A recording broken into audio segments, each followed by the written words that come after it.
Hello and welcome to another edition of the Kipper stream. My name is Damien Heads, aka the Young PJW, and today we're going to have an interesting stream. We're going to be talking about Boris Johnson becoming Prime Minister.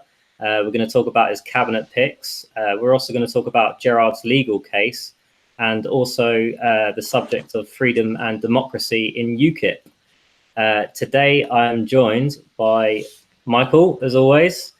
We have Declan, who is a Kipper Central writer, and we have the very founder of Kipper Central, Rhys Coombs, who is also totally to blame as to why we're so late today. So maybe you'd like to make your apologies, Rhys. Nah, you lot waited for me. It's all right. Begrudgingly, we did. Yeah, fair enough. You're lucky. Well, you're here now, so we're all good. That's what counts. There you go. As long as you arrive in the end. Exactly. So Boris Johnson, let's just say a few words about him becoming Prime Minister. I would like to say that, there are some Kippers out there who are saying, he's a Tory, you can never trust Tories, he's just another Tory. But I'm actually quite happy for the old boy. And I don't think he is just your typical Tory. I think he will actually deliver on Brexit. Maybe that's naive to some people, but I think there's so much at cost for him to deliver Brexit. The Tories will get annihilated in the next election if they don't deliver Brexit. So that's my personal opinion. So what do you think, Rhys, about Boris Johnson becoming Prime Minister? I agree with those some UKIP members. I think he is just another Tory. Boris Johnson served under David Cameron during the referendum where the government spent £9.3 million sending out propaganda against Leave. Boris Johnson served under the government for what was it, year and a half or something like that under Theresa May, while she was negotiating with the EU, arranging her ridiculous deals. He was in government for many of her speeches, the Lancaster House speech and the Chequers and everything else. He served under her for so much of her government and her handling of Brexit, and he resigned at the very last minute when it best suited him. He didn't resign when it was. Sorry? He still voted on the deal as well, so I don't even get why he resigned. Yeah, he voted pretty much consistently until very near to the end for everything Theresa May proposed. If he was a true Brexiteer who stood by his principles, he would have gone on day one, we are leaving, and we are leaving on our terms. Any compromise the EU proposes is not acceptable because that's not what we voted for. But that's not what Boris did. Boris compromised, he worked with the Remainers, and ultimately he put Britain in a worse place. He was the one man in Parliament who could have actually done something to stop Theresa May putting us in such a terrible situation. And instead, he just sat back and went along with it, serving as Foreign Secretary, actually as somebody with a massive responsibility for Brexit. So not only did he just go along with Theresa May, but he actually contributed a massive part of the work to achieving that horrendous Brexit deal, and then resigned over the deal that he had helped to make. I'm sorry, but I don't see a case for that. He talks the talk, but he consistently does not walk the walk.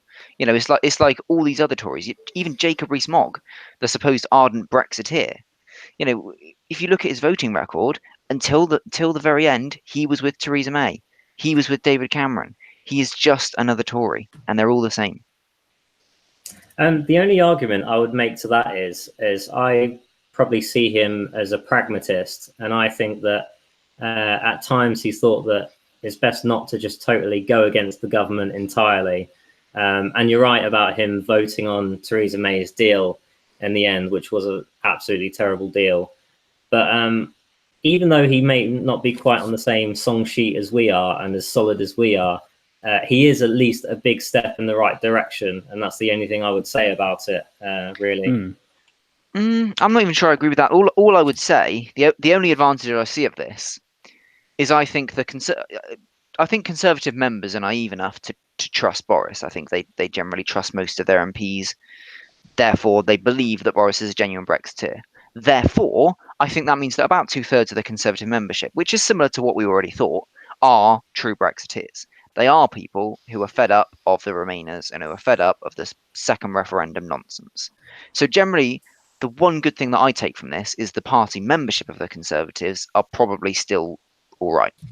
Not perfect, but they're all right. My problem is I don't think Boris will follow through on it. I think the only way he might do it is if he realizes that his political career is at stake.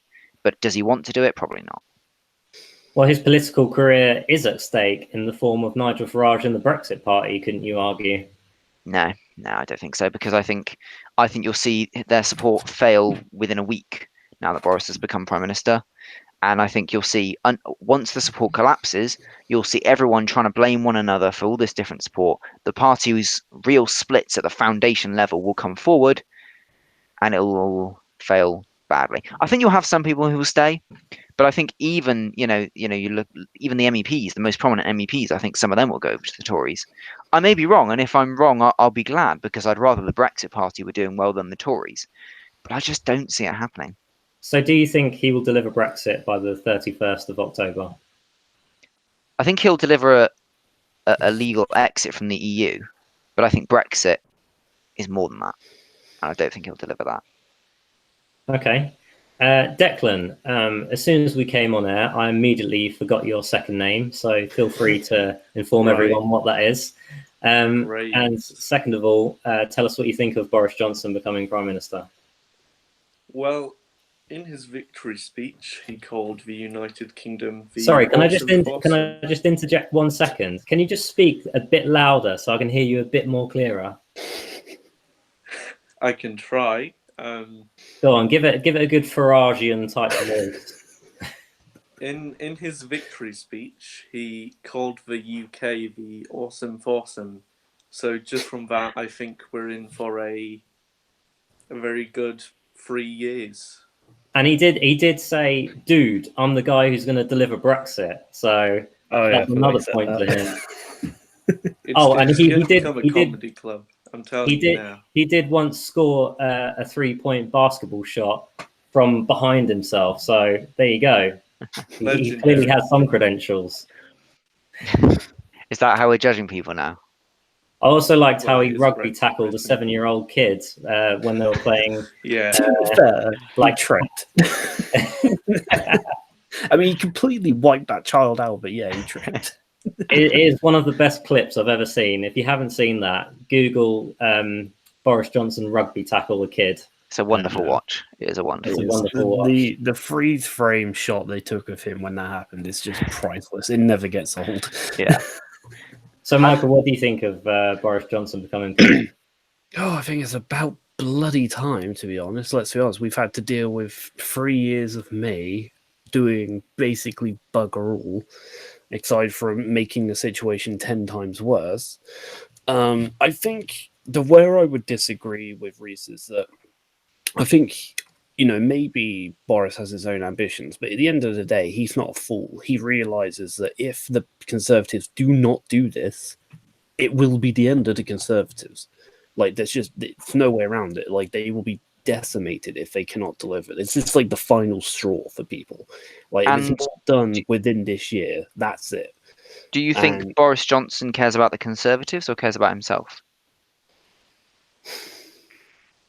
Probably more himself than the pie, but at the end of the day, it's what gets him into power. So by de facto, he is the Conservatives at this point, I would say.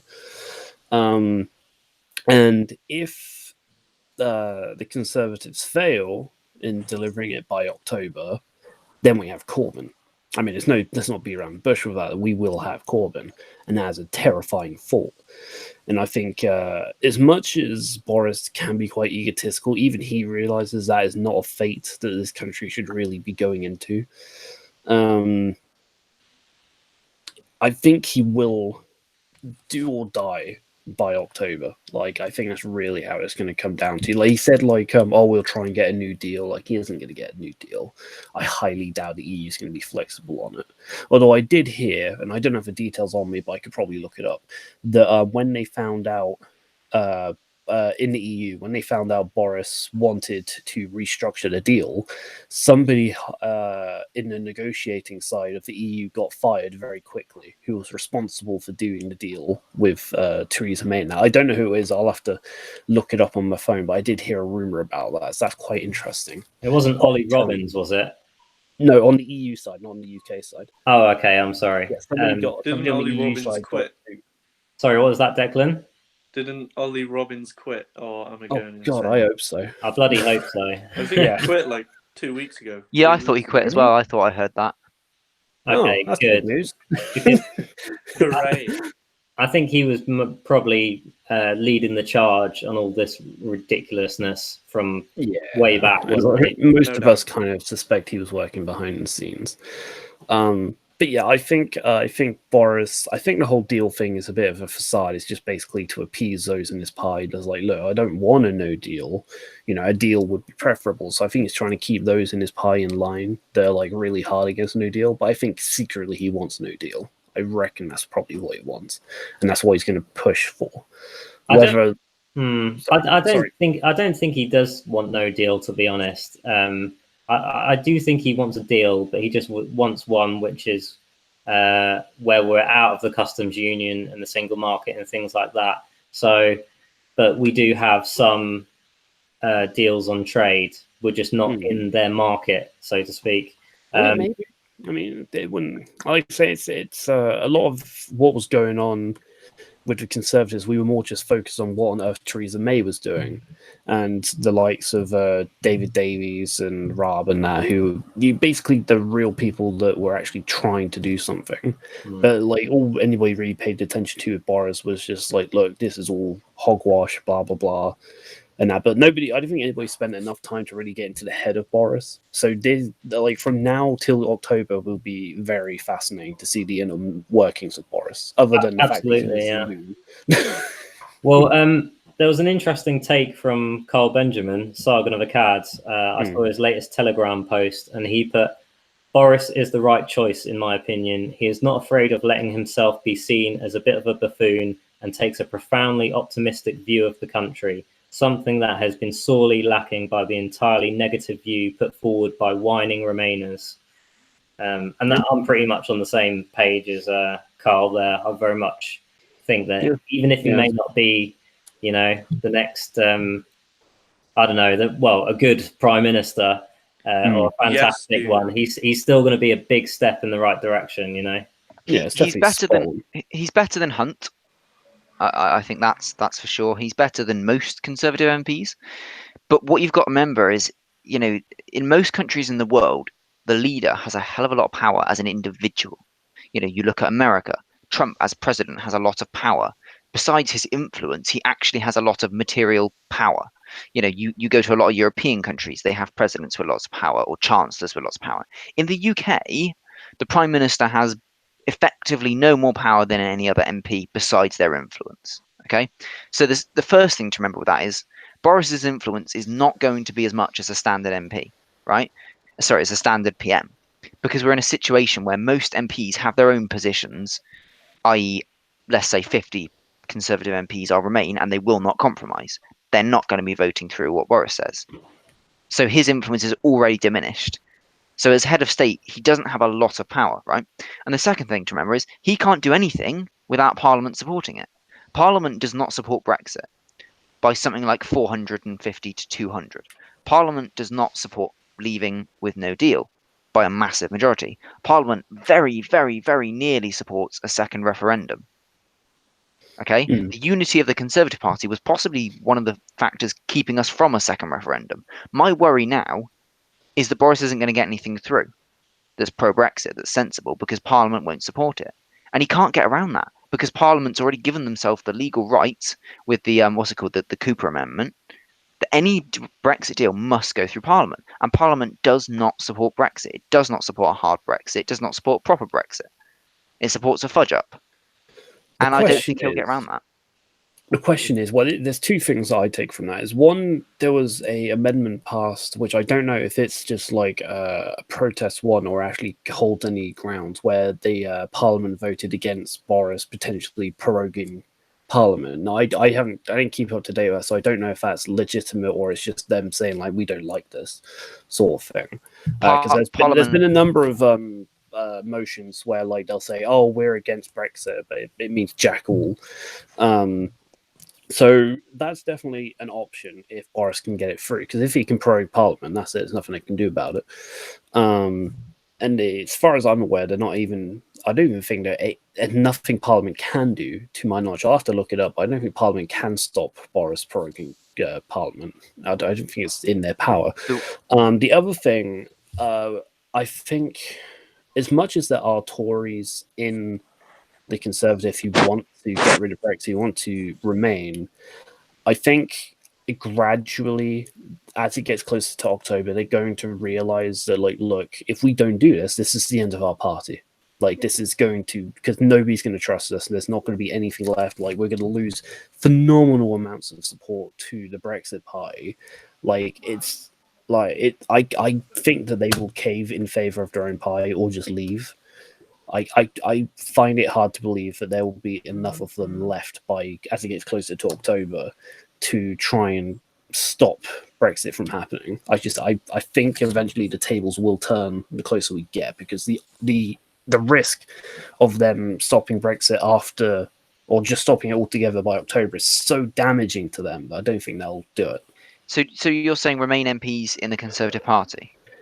Potentially. I think they'll either leave, or it doesn't matter. It doesn't matter if they leave or remain. They're still an MP. Whether they stay in the party or not, every single member, every single MP's vote gets counted, whatever party they're in or lack thereof. I think in terms of proroguing Parliament, the way it works is nobody other than the Queen can prorogue Parliament as such. It is the Queen's power, because the way the UK is set up, we're a constitutional monarchy, which means the Queen has ultimate power, but she devolves that power to Parliament and basically has never overruled them, because we have democracy. What proroguing Parliament is it's a thing where the Queen goes, Parliament are not representing the people, or I don't like them, whatever reason she has, and she says, for the time being, Parliament is suspended, and I will pass laws with, let's say, the Prime Minister or whoever it is, and that person, and we'll make laws this way until such a time that I'm satisfied XYZ has been dealt with.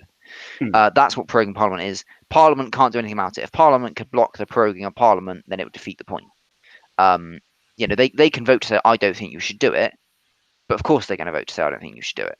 Hitler would have voted against stopping Hitler, but that doesn't mean you can just stop it. It's stupid. Yeah, I don't think Parliament has. I think that I said they did pass something. I didn't keep an eye. I haven't been keeping track of the inner workings of Parliament since the Brexit end date got delayed to October, because honestly I was just burnt out. I needed to take a break from it.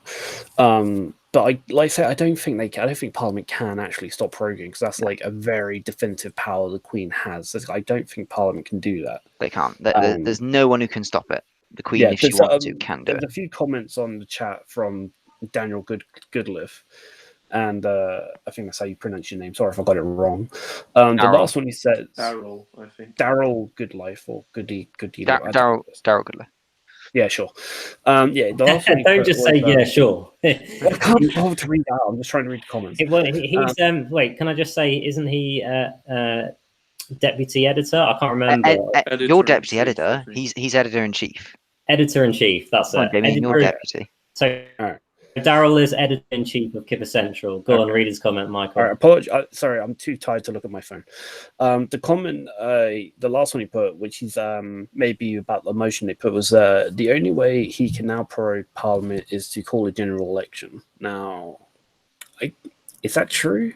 I haven't been keeping track of it that much, but as I understand it, the Queen can prorogue Parliament whenever necessary. So calling a general election would, I suppose, in effect, prorogue Parliament. But I think that's different to what Boris is or not what Boris is getting at. To be fair, Boris hasn't suggested it. What others have suggested is that the Queen will temporarily suspend Parliament, which is what proroguing is. Which dissolving and proroguing is very different. Yeah, exactly. They have the same effect, but they're not the same thing. Yeah, one's pretty much to a degree tearing Parliament down to be rebuilt. Is a very loose analogy, but it's there.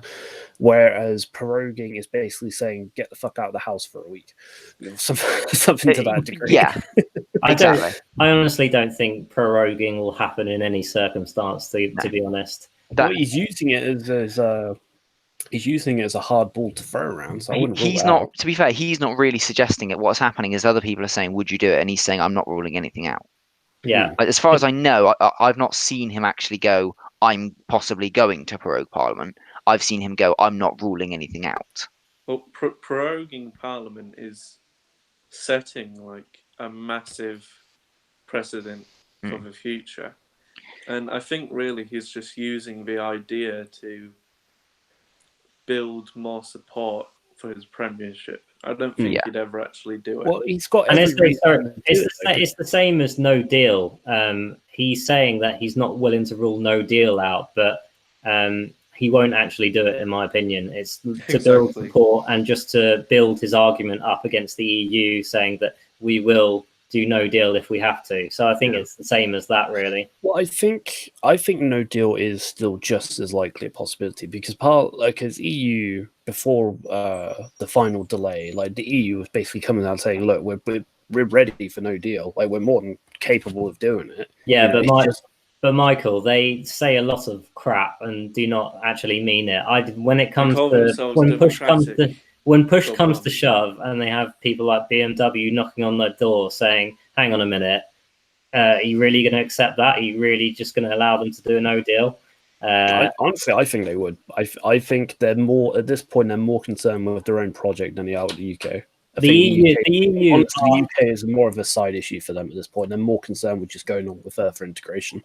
The EU are arrogant and, well, they are arrogant and stupid, but they're not completely stupid. I don't think no deal will happen, to be honest. But anyway, let's move it on to cabinet picks now. Yes, I did find the list because we have the most recent one. Most recent one is Matt Hancock. So that was only about 10 minutes ago or so. He's been reconfirmed. He was this position before as the Health and Social Care Secretary. Yeah. Sorry, I was just going to say I just saw that. And also, I hear he's apparently fired 15 people from the cabinet. Yes. So Mordaunt, Fox, Hunt, Clark, Grayling, Hines, Brokenshire, Bradley, Stewart, Liddington, Hammond, Gork, Mundell, Wright, Stride, Noakes, and Perry. Yeah. So this is a massive reshuffle. This isn't just like fiddling around the edges. This is a real shake-up. What he's doing here. Yeah. When Theresa May took over, a lot of the cabinet stayed the same, where it's the same faces in different places. This is quite different. There are certain faces that are still there. Sajid Javid was one of the big four before. He's one of the big four now. Big four is PM, Home Secretary, Foreign Secretary, and Chancellor.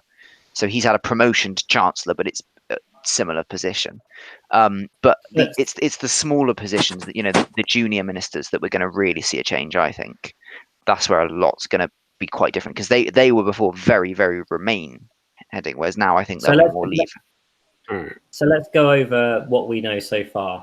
So we have Sajid Javid as Chancellor. What do we make of Sajid Javid? I don't get how you can go from Home Secretary to Chancellor. Surely you need a completely different set of skills to be able to do that. Well, the way it works is in government. You basically just go. The positions aren't based on skill or experience. They're based on how chummy are you with the PM. That makes a lot more sense. How well have you behaved? And of course, Sajid Javid has behaved very well, towing the party line on every issue. Good. They know that Boris knows that if he puts Sajid in a position, he'll do as he's told. So he puts him in a position. And to be fair to Sajid Javid, he does have a long career in the banking sector, so it's probably more suited to him this job than his previous job. As much as I agree with some of the things he's come out with. He has come out quite strongly, at least in rhetoric, against things like the rape gangs. He has come out quite strongly against illegal immigration and what was her name, Shamina Begum. He came out quite strongly against bringing her in, and that's all good, but that's all talk. Can anyone here name me one actual thing that Sajid Javid has done? Well, he did strip her of her citizenship. He stripped her of her citizenship, but he didn't. Yeah. That's one. I know it's one thing, but you did ask for one thing. Yeah, okay. He did do that. I will confess, he did do that. But I think if he hadn't done that, he'd have been hated by just about everyone in the world. Except the left. Yeah, but they don't really represent many Could people. have done But- a Chukwuemeka and just gone and joined Labour. Well, yes, but what I mean what I mean by that is, can anyone name an actual bit of policy he's pushed through, an actual bill that he's put to Parliament, even if it didn't pass? You know, something that he has done as Home Secretary that has made a strong move in the way he's talking. You know, in right wing rhetoric, in pro nationalism rhetoric. Can anyone find anything he's done that backs that rhetoric up? Because I don't think there is anything. He did that one thing which was more of a executive decision than an actual law. And I think that's how I judge MPs, because everyone talks the talk that they need to be more popular on that particular week. You know, what the Sunday papers will like the most now might be different to what they'll like the most next week. What I judge MPs on is how they vote and what they propose. And I think that's the thing you've got to look at with people like Sajid. Yeah, and one of the things which he's actually said in the past is that he wants to lower the threshold for minimum salary for migrants. It's What do you Theresa mean? May put it at 30,000, and he wants to reduce it to 20,800. So yeah, he's not one of us, really. What do you mean by threshold for the salary? I don't know what you mean. Oh, for skilled migrants to come into the country, how much they have to be earning to be able to stay in the country. Okay. So he Basically, wants that reduced. He So made that- it easier for low-skilled migrants, basically. Oh, great. That's what it sounds like. And that's why you need to look at the policy, not the rhetoric, because I mean, I hadn't even heard of that one, but Damien's right. You know, he talks the tough talk on things like immigration, but when it comes to what does he actually do? Well, very little. If anything, he does the opposite. And this is the problem with the Conservatives. They are incredibly good at whipping their MPs into doing what they're told. It's something they're notorious for, largely because there's so many scandals that if MPs don't do what they want, the scandal gets out. But you know, it's like you look at even Rees-Mogg, who is probably seen as the most pro-Brexit MP, and he still votes for everything that's put through, or near enough everything that's put through. They all do it, whatever their personal stance, and that's the same with the Remain ones. You know, the ones who are supposedly pro-Remain or centrist or lefty or whatever you want to call them, they'll still vote for the stuff that's more pro-Brexit or more right-wing. Well, I would actually push back on that a little bit, because Jacob Rees-Mogg has actually voted against the government on numerous occasions. He isn't one that just toes the line. Can you give me an occasion that wasn't in the last year and a half? Yeah, well, if you try and get me to name something random, obviously I won't be able to think. I tell you what, I remember a video in where he basically said he was voting against the government again and again, and he voted with them on HS2 just so he happened to agree with them on just so he could agree with them on something rather than vote against them all the time. So he was clearly voting against them on a good deal of issues, even if he didn't vote with them on everything, vote against them on everything. That's disappointing that you voted for HS2. I thought he'd be smarter than that.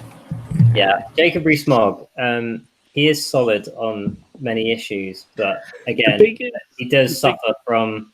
I disagree. You know, let's look at the European arrest warrant, which is something that UKIP have very strongly been against since the day we were founded, and it's something that actually Gerard Batten, I think about 10 years ago, did a massive load of research into and put a lot of time into to proving how ridiculous it is, the European arrest warrant. For those of you who don't know what it is, it's a law in the EU that says any member state of the EU who suspects a citizen or somebody who's in another EU state of a crime, once that person is called in by the police, you know, once they want to talk to that person and arrest that person, they can issue an order under the European arrest warrant. They can issue a European arrest warrant to bring that person into the country. So, for example, if a Polish court said that I had broken a crime, they had no evidence against me.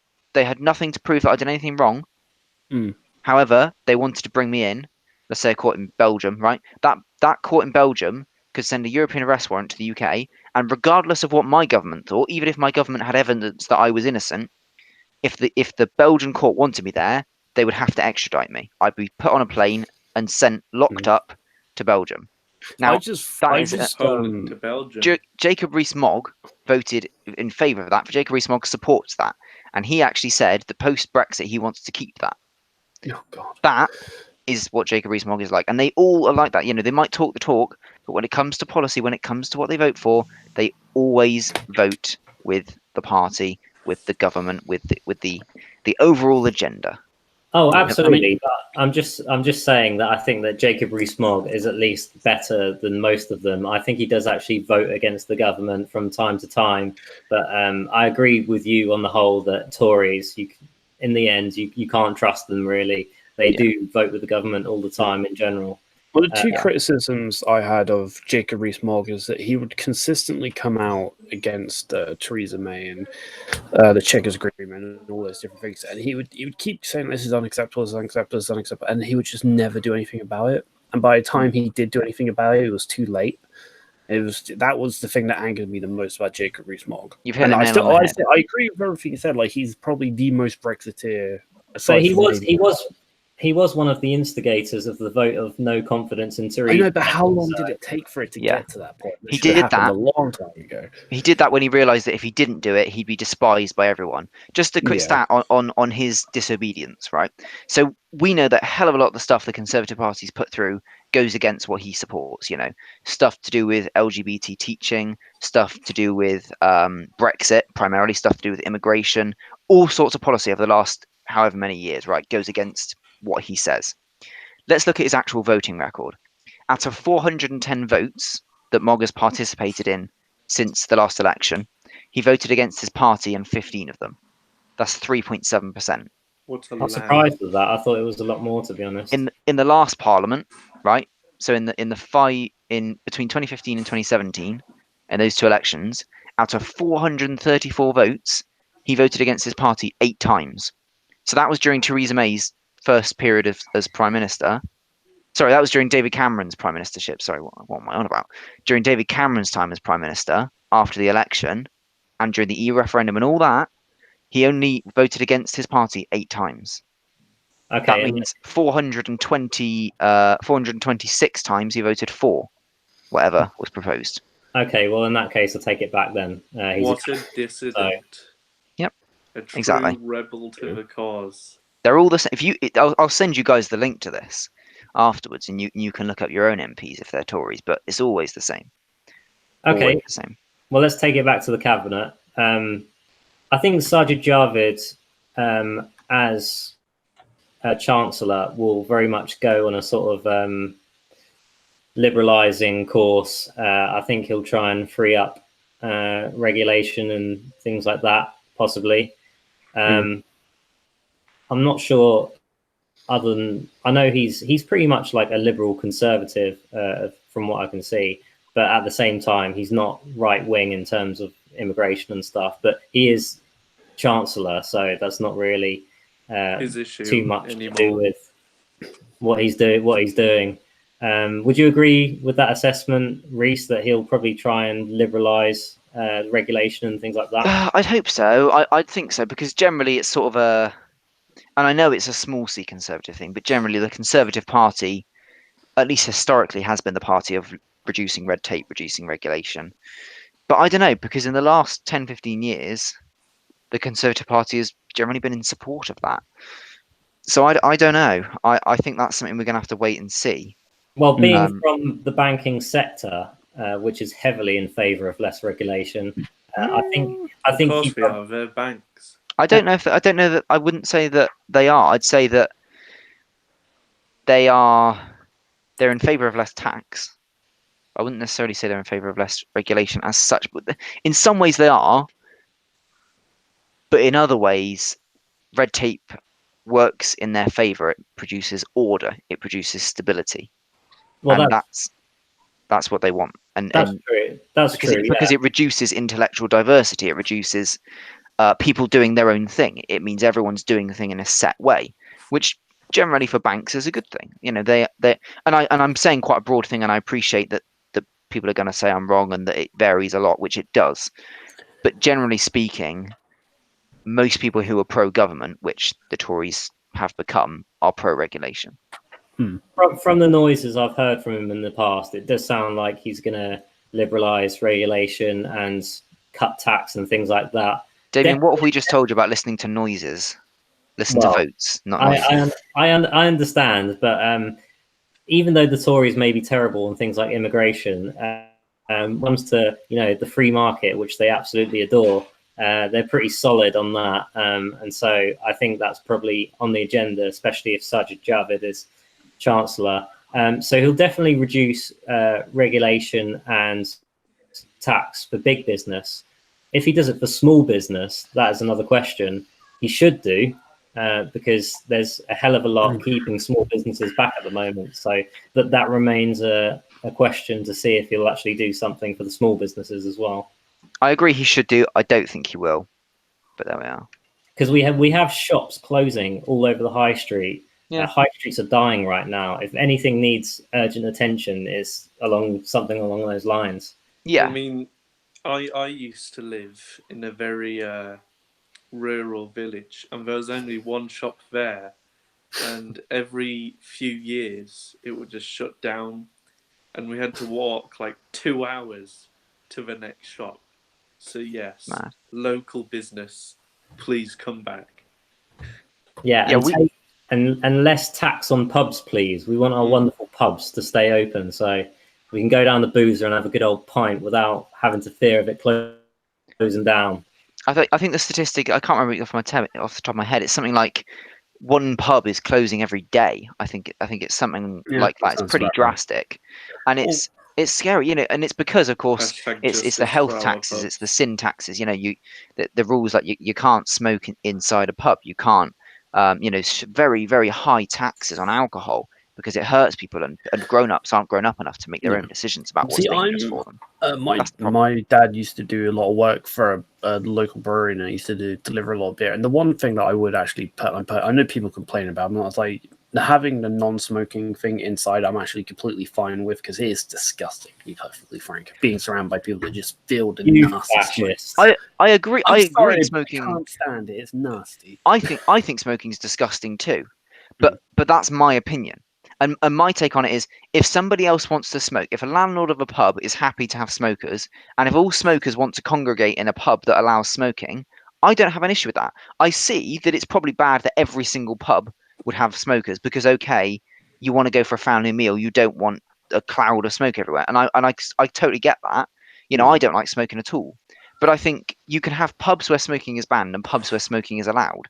Aren't we intelligent enough to process where it is and isn't allowed? See, I think it's one of those, and I know people are like, considering the type of pie UKIP is, we're all about freedom of choice and freedom to do what you wish. And I know I'll get a lot of bash for this, but I think it's one of those necessary evils that's for the betterment of the society as a whole. Because one, we need to reduce the amount of people smoking, and it's just there's no logic to it at all. If you give in to the state, in one battle, you're making it easier to give in to them on the next one. I know. If you say to them, it's a necessary. I think it's a necessary evil. I'm not saying it's something that I would be willing to compromise on consistently, but I think it's been around for long enough now, and there have been numerous researches done into it. It has actually helped society. Can we stop talking about that issue in particular, because quite frankly, it doesn't relate to Sajid Javid being Chancellor. Well, I think we're meant to be getting on to the next person. Watchers love to hear us talk about smoking. Right, we've got a big announcement. Gavin Williamson is back in government, and he is now Secretary of State for Education. So not defence. He's not defence, but he is education. Well as defence, though. Like, he did do well in for defence. Didn't he write up plans to invade Africa? But it is very questionable. Did he? I don't know. I didn't see that. No, search it up. He did. I swear he did. If he did, that's I've not seen that. Brilliant. Well, going back to Sajid Javid very briefly, one of the things which the Chancellor, both Philip Hammond and George Osborne, I'm pretty sure as well, constantly announce, well, not constantly, but announced in both of their budgets, is we're going to reduce the tax on beer by 1p, as if that's like some big, great thing to announce. Like, oh, we're going to reduce it by 1p? That's going to save the pubs around the world, so around the country. I don't know. I do think that 1p when they say 1p, they mean 1%. That's what that means. It's 1p per pound. Okay. And that is fairly significant. You know, when you think about it on bulk, how many pints must a pub? Well, I have no idea, but it's got to be in the thousands per week. Yeah, clearly. but no. You know what, Reese? I do actually think it's 1p. You know, and No, it means 1p per pound. They say that for everything. That's what I mean. oh, 1p per pound. Okay. Well, say you're in London and you're buying a pint for £4.50. It's not really much of a chip on there, is No, it? but what they're saying, what the point is, you've got to remember how much of that £4.50 is actually profit for the pub, because it's on that profit that the 1p per pound, i.e. 4.5p, is going to be saved. Of that £4.50, the pub might only make 50p profit. So actually, 4.5p is almost 10%. So it does, you know, and I think they should go way more drastic than 1p, but the 1p change does make a difference. Okay. That is more significant than it would sound. You know, that is something to bear in mind. Well, I would like Economist to see. Reese. I would like to see Javid take 10p off the price of beer. Now we'd be talking if he said that. Yeah, definitely. Right, should we move on to Priti Patel, the next one? Yes. So Yes. the next one we have is Priti Patel as Home Secretary. I originally supported her for PM. Yeah, Priti Patel. I know I'm going to sound like I'm being too nice to the Tories here, but Priti Patel is actually one of the one Tories who is actually fairly solid on. You know, she may vote with the government on a lot of spurious things, but I've heard people like James Dellingpole talk about her, and when she's in private, you'll find that she's actually pretty damn right wing when it comes to a lot of issues, and she would like to see a big reduction in immigration and things like that, from what I see. And being Home Secretary, she's going to have a lot of power to do things like that. So I think she will do a lot of good, actually. What do you reckon there, Reese? Are you going to disagree with me on that? I am going to disagree with you on that. Of course I am, Damien. Reese hates Tories, don't forget. I love the Tories. No, never trust the Tory. The problem is, again and again and again, they always vote as they're told to. And it might be that they have their own personal views, but that's not what counts. What counts is what they're actually going to do. And what they're going to do is to do whatever they're told. And, you know, even with someone like Penny, who probably is, sorry, not Penny, Priti Patel, she probably is a right-wing person. I get that impression of her. She probably is an ardent Brexiteer, and she probably does want to lower immigration. But is she going to actually do anything about that? I don't know. She'll do what she's told. And I think what they're going to do is they're going to do as much as they need to kill off the Brexit Party, and then they'll go back to being same old, same old. And then when Nigel goes, well, look, I was right, they'll go, you said that before. And then everyone went back to us, stop moaning. And well, you know? Well, let's stick to the topic of immigration, because that's an important one. How do you think Boris Johnson will do when it comes to immigration, Reese? He won't lower it. I don't know. I don't think he'll make a massive dent. I think he will lower it a little bit, because I think the headline whenever the immigration figures come out, you know, the big ones come out once a year, and every single time that is a massively important moment for the government. It never used to be, because it always used to be about the same, but from 1990s, early 2000s onwards, it became a very, very crucial moment, almost as crucial, I would argue, as the budget in terms of how the government was faring. Well, it was when Tony Blair elected, when shit really hit the fan. Exactly. Yeah. Exactly. So the day immigration figures come out are actually a really, really crucial moment for the government. You know, it defines how well have they done on hitting their targets. What direction are they taking us in? Are we having more immigrants? Are we having less? Are we having the same? Where are we going with this? And especially the first one for a new PM, that's a massively important figure. I think they come out in April, because most things come out in April, but I will check that. But yeah, I think for Boris, the headline immigration increased by 10,000 or whatever it's going to be, that would be so detrimental. You know, that headline alone would give 3 or 4% support to the Brexit Party permanently. So I don't think Boris can afford that. So as much as I don't think he wants to, and as much as I would normally say he won't, purely for the fact that those figures will come out at some point on one big dramatic day, I think Boris will reduce immigration. Not by a lot. He'll reduce it by just enough that the headline says immigration reduced under Boris Johnson. And I think that's all he'll be aiming for. So it might be a reduction by 5% or something, you know, 5% net or whatever. But that will be enough for Boris to go, actually, we've reduced immigration. I've kept to my promises. Keep voting for me. We'll keep reducing it. and so on and so on.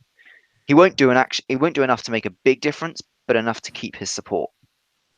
Well, And even take if them off you Nigel. even if you just reduced it by 5%, that would be massive. Immigration is actually hovering around sort of 500,000 every year at the moment.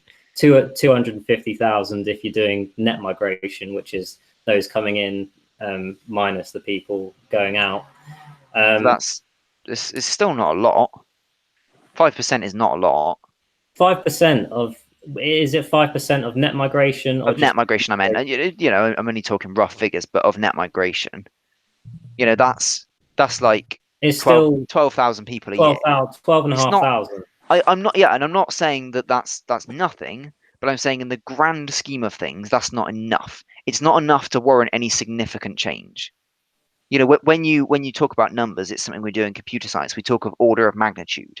If you add on 5, or if you've got 1, and then you add on 5, that's a massive change because it's gone from 1 to 6. But then if you've got 1,000,000 and you add on 5, well, it's basically no change at all, right? So 12,500 on its own sounds like a lot, but when you compare 12,500 to 250,000 or 500,000, which is the gross number coming in roughly, it's a pin in a haystack, needle in a haystack. It's nothing, and that's what you've got to look at. You've got to look at, is he halving it? No, he's reducing it by 5%, and that's what counts. I agree. I guess it's just because I've been so disappointed by immigration across the years that any piece of well, it has reduced. Any thread that we can reduce it at all, it's just like massive excitement to me because we are so screwed right now when it comes to immigration. Well, it has reduced. The last couple of years. I saw a toilet paper company thing. Speak up, Nicklin. I can't hear you. I saw a toilet paper company thing that said the population of the UK could be coming up to 80 million now.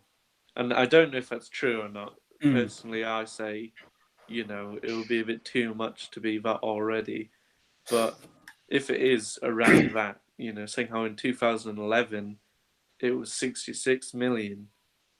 That's a huge difference. Yeah, I don't think it'd be 80 million because you got to remember some people just have bad diets and they need a lot of bog roll. I mean, that is a reality of life that we do live in.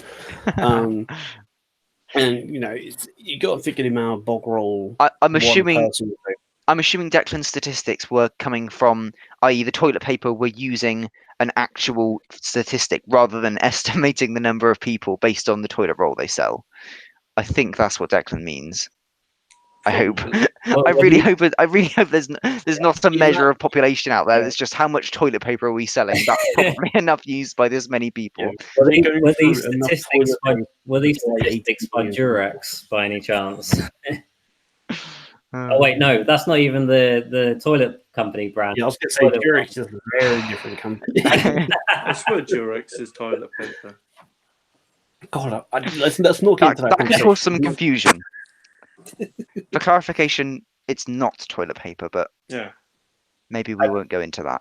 Okay, well let's move on to our next cabinet member. So we've got Dominic Raab as Foreign Secretary, and again, I'm going to have to sound like I'm a bit of a Tory here, which I totally am not because I despise the Tories. But Dominic Raab again is one of the better Tories, I would have to say. He was totally hard line on Brexit. He's probably the most hard line on Brexit out of everyone in the Tories. So appointing him as Foreign Secretary, I think, is quite a bold statement. Do you not think? He was Brexit Secretary for about a year under Theresa May while she was agreeing her deal. He was the person in charge of agreeing Theresa May's deal. We call it Theresa May's deal, but it was a deal that he arranged for a large part of it. Well, no, because you got to remember, during that whole process, even David Davis complained about this, is that he was given the job that he was never allowed to do because Theresa May did it. And it was when Dominic Raab got in, he faced the exact same situation. That's why he didn't stay for very long. So I don't put a lot of blame on Dominic Raab or David Davis or anything for that because they did try, and then Theresa May kept jumping in and be like, no, this is wrong, blah, blah, blah. So if you want to know why the deal was so crap, it's because of her. Because I honestly believe David Davis and Raab would have done a hell of a lot of a better job, to be honest. I think they would have done better. I don't dispute that. I think relative to Theresa May, I think pretty much anyone would have been better. You know, but the problem is, you, this is the problem. Theresa May was so bad that everyone, you know, even people in UKIP, everyone is comparing our MPs to how bad were they compared to Theresa May. That's not a good scale. You know, if Theresa May is the minimum and we go up from that, well, every MP is going to be amazing. We've got to put the minimum as somebody who supports proper, no deal, hard Brexit. That's the minimum. Anything less than that is unacceptable. Anyone who is supporting anything that involves any EU law continuing to preside over the UK, anyone who's supporting anything that would give the EU power over us, that's not acceptable. The minimum is total regaining of control for Britain, right? And I see so many MPs not supporting that. And if any MP, there are some MPs who go over that. You know, Peter Bone, for example, he's good. I still don't like him because he's a Tory and he supports a lot of what Tories do. But he is above that minimum, so he's acceptable. But anyone less than that, which includes a lot of these cabinet ministers, they're just not good enough. Bill Cash is probably the most Brexiteer out of all of the Tories, even more so than Mob. Yeah, but he's a Lord. He's not a... Wait, is he a Lord or an MP? No, He's an MP. Oh, he is an MP. Sorry, I'm getting... Yeah, like his speeches in Parliament are phenomenal. He's a legend. Yeah. I think again he would go over that minimum line of wanting to regain control. I think Rob is he's definitely pro Brexit. Whether he's pro No Deal, I'm not sure. I don't know. But as you were saying about like the MPs, like saying, "Oh, we'd rather like a deal." Well, I think a good chunk of them are just really diehard Tory loyalists. So they'll just go wherever the party line is. Yeah, they're not willing to bend against the pie to actually do what's right. Exactly, and that's the problem. That's the problem with the Tories, unfortunately. Yeah. No, you're totally right. They will always do as they're told. Whatever the party line is what they'll do. And I suppose they're taking the line that a lot of people take, which is, okay, I may not agree with everything, but I vote for the stuff I disagree with on the basis that when something comes up that I agree with, my fellow Tories who disagree with that will vote for it. You know, it's a give and take situation. I'll vote for your legislation if you vote for mine, that sort of thing, right? And there's merit to that. But when it's something this important, so many people are selling their principles, and I just think that's wrong. Yeah, that's the big thing that everybody's found out with the Tories is that so many of them are willing to sell themselves down the line for the sake of the pie, and the people are looking right through it. Yeah, you know, when the Tories have sort of a, I don't know, almost a life motto that everyone in there subconsciously agrees to, which is the party comes first. Yeah. You know, if I have a scandal, that scandal's on me. Even if the scandal actually is somebody else, right? They have the attitude that somebody other than the party must take the hit. Even if it's, you know, let's say it was found tomorrow that Boris Johnson had embezzled £500 million from the NHS, right? Something ridiculous. I don't know, right? They would find some way to place the blame on somebody below Boris so that the party took less of a hit. And that person would happily take that. And that's the problem with the Tories. You know, they will put their party before the truth, before what's right, before honesty, integrity, and the country. Yeah, they'd probably the full person I would expect would probably get well compensated. Maybe not with like direct cash or anything, because I'm pretty sure that's illegal. Yeah. But I think they'd probably be like, "Look, we'll set you up with somebody who can give you a cushy job or something." You and your wife will be lords within 5 years. Yeah, something like that. I like Rob. I think his position as foreign secretary is kind of. I think he might be in the wrong position for that, but it's whatever. He's a decent chap, I think. So let's go through the rest of the cabinet briefly. So we've just done. We've got Sajid Javid, Chancellor, Priti Patel's Home Secretary, Dominic Raab as Foreign Secretary.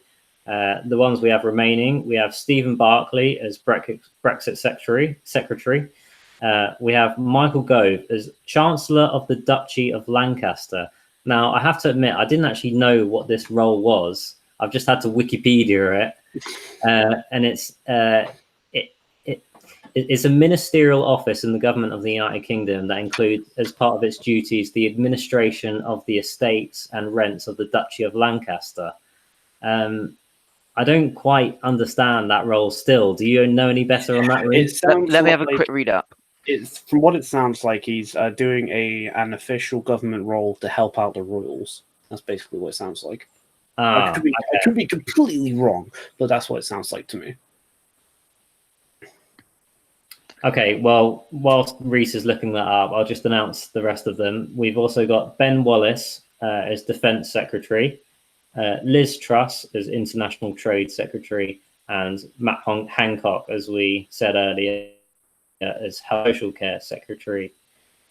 Ben Wallace, I have to admit, I haven't heard of Ben Wallace either. I'm not familiar. I'm definitely not familiar with Ben Wallace. I'm familiar with Stephen Barclay by face, but that's it. I know nothing of him.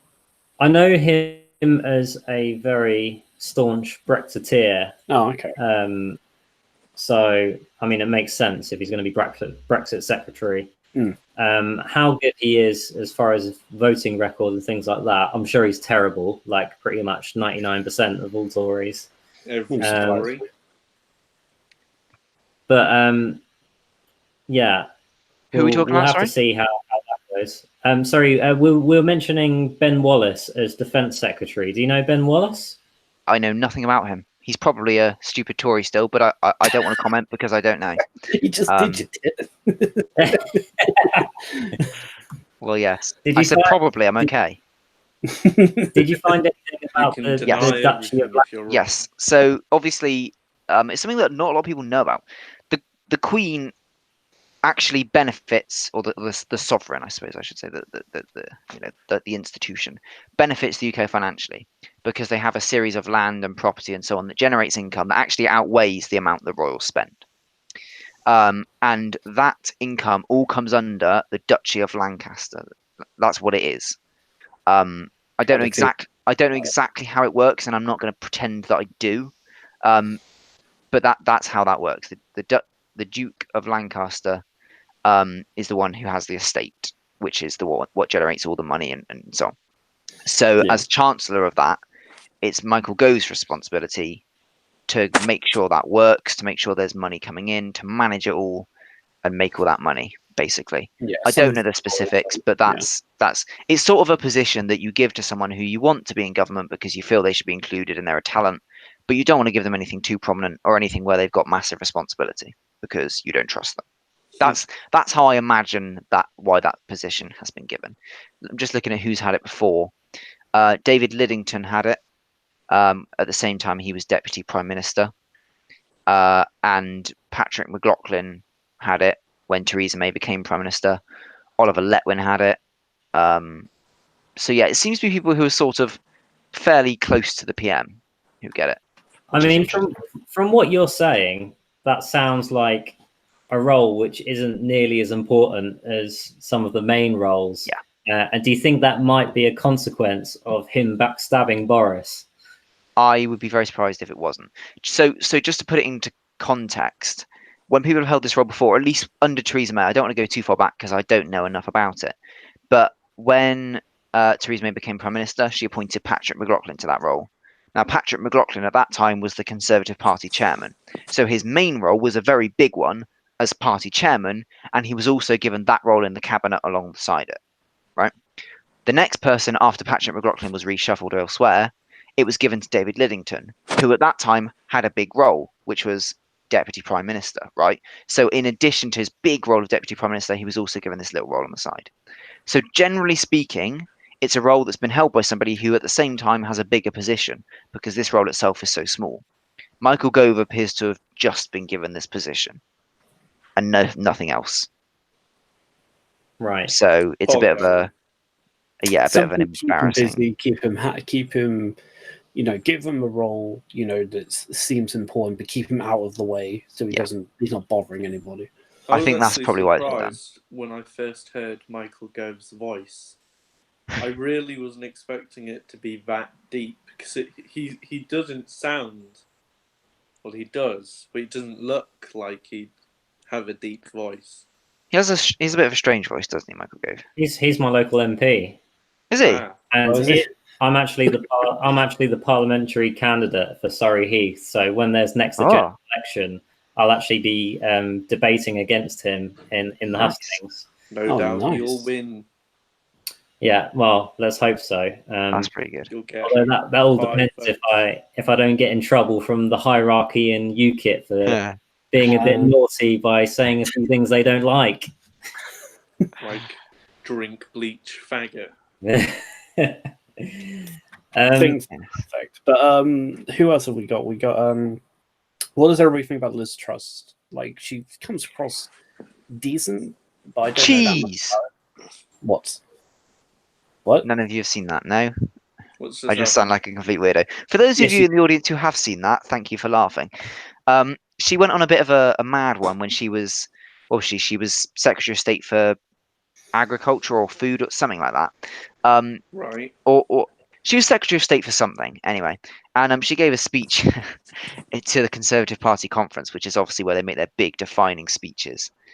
And she made a massive section in her speech about how wonderful it is, how absolutely incredibly wonderful achievement is that we must all be so proud of, that the UK is now making something like 12% more cheese than it used to. And she went on this like giant, really, like, she was so passionate about it. That was what's funny. It wasn't, the cheese thing is probably a good thing, but she was just like, and the UK is now making 12% more cheese, like expecting like jumping in the audience and like party poppers to go off, and it was like, Hallelujah. it's cheese. And I mean, I can't. I would have been jumping in the audience. I love chease. To be I fair, would- Cheese is good. Cheese is good, but it's like, it's a I little. have to admit, I actually hate cheese. oh, you're Very a, sorry. burn in hell, Declan. You burn you're a in sinner. hell. When you type Liz Apparently, Truss in Google, the have no first soul suggestion is anyway, cheese. So. Yeah, When you you you type can't- Liz Truss, the first thing that comes up is Liz Truss cheese. Her own Just to put that brand into cheese. context. Oh no! Don't. Oh, I put a horrible thought in my head now. Oh no, that was it. It wasn't a good thing. It was a bad thing, because she was saying how disgraceful it is that we import 2/3 of our cheese. That's what she was saying. She was going, it is a disgrace that we import 2/3 of our cheese. And Not the cheese. that was what it was. I remembered it was massively enthusiastic one way or the other, and she was like, it was like she'd just been told that that she's been sacked from the party and is going to be executed tomorrow. Or she was so angry, and it was over the fact that we import 2/3 of our cheese, and it was just quite funny. I suggest you all watch it. Questionable. If I ever run a campaign, I have to get Very her. questionable. Well, okay, we've covered pretty much all the cabinet picks now. So Anybody of worth. a few things which Boris Johnson has announced he wants to do. One of them is he wants to put 20,000 more bobbies on the beat. So 20,000 more police. Where have I seen that announced? Where have I seen that before? Oh yeah, the UKIP 2017 manifesto. Yeah, exactly. Something tells me Boris Johnson didn't look at the UKIP manifesto. So this is by. So he wants to introduce 20,000 by 2022. I think that's a pretty smart move. Obviously, I don't know if he's necessarily moving in the right direction. Another thing he said, he wants to roll out full fibre broadband across the country. He wants to have full fibre broadband across the UK by 2033. Oh, you can get it done way before then. You can get that done. Oh wait, no, sorry. That's my mistake. That's current government policy. He wants to do it by 2025. Bloody hell. Yeah. And even then, it's pushing it a bit late. You can get it done before then. I don't know, because you've got to look at the really rural places, because it's, if you're saying fibre optic everywhere, it's got to include those places. And to install fibre optic is a nightmare. Yeah, because it took an afternoon. Yeah, but you've got to remember how many places there are, and also you might be lucky in that the place you're in, there's not much wiring to do.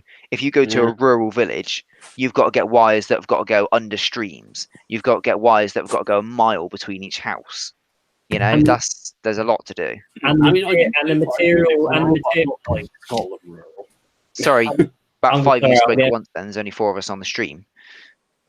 And the material that fiber optic is actually made of is basically like a glass-like material, so it's very sensitive as well. So if it's not installed properly, it'll break easily. So it's not just a case of to be fair, Damien, that's not quite right, because when they package it up, they secure it properly. It's the only time it can be broken is before it's been made. So during the process of making it, once it's made quite well, and you wouldn't be able to break it. Oh really? Oh, okay, that's news to me. But it's not fiber optic facts. I know my stuff. All right. It's not cheap to produce. It's not like producing just a bit of copper wire. It's expensive to make, so it's not actually that easy to just flat across the country just install broadband fiber optic everywhere. 2025 is a good aim. I'm on board with Boris on that. I think that's a good suggestion, and provided he does it, that'd be good. On board with one of the Conservatives. Yeah. I mean, that's like what, 6, almost 5 years from now. That's not bad, I suppose. Yeah, and that the way they roll it out is they're going to start with the big cities, which have already been done. Then they're going to move to more urban places, most of which have been done, and they're going to move out. So what you'll find is by 2023, probably 95% of the population will have fiber optic. It's the last little bits at the end that make the deadline so late. You know, the bits that to do a village of 10 people, you've got to spend longer doing it than you have to do a city was worth of 100 people, you know, and that's what it's the extreme edges that drag out that date.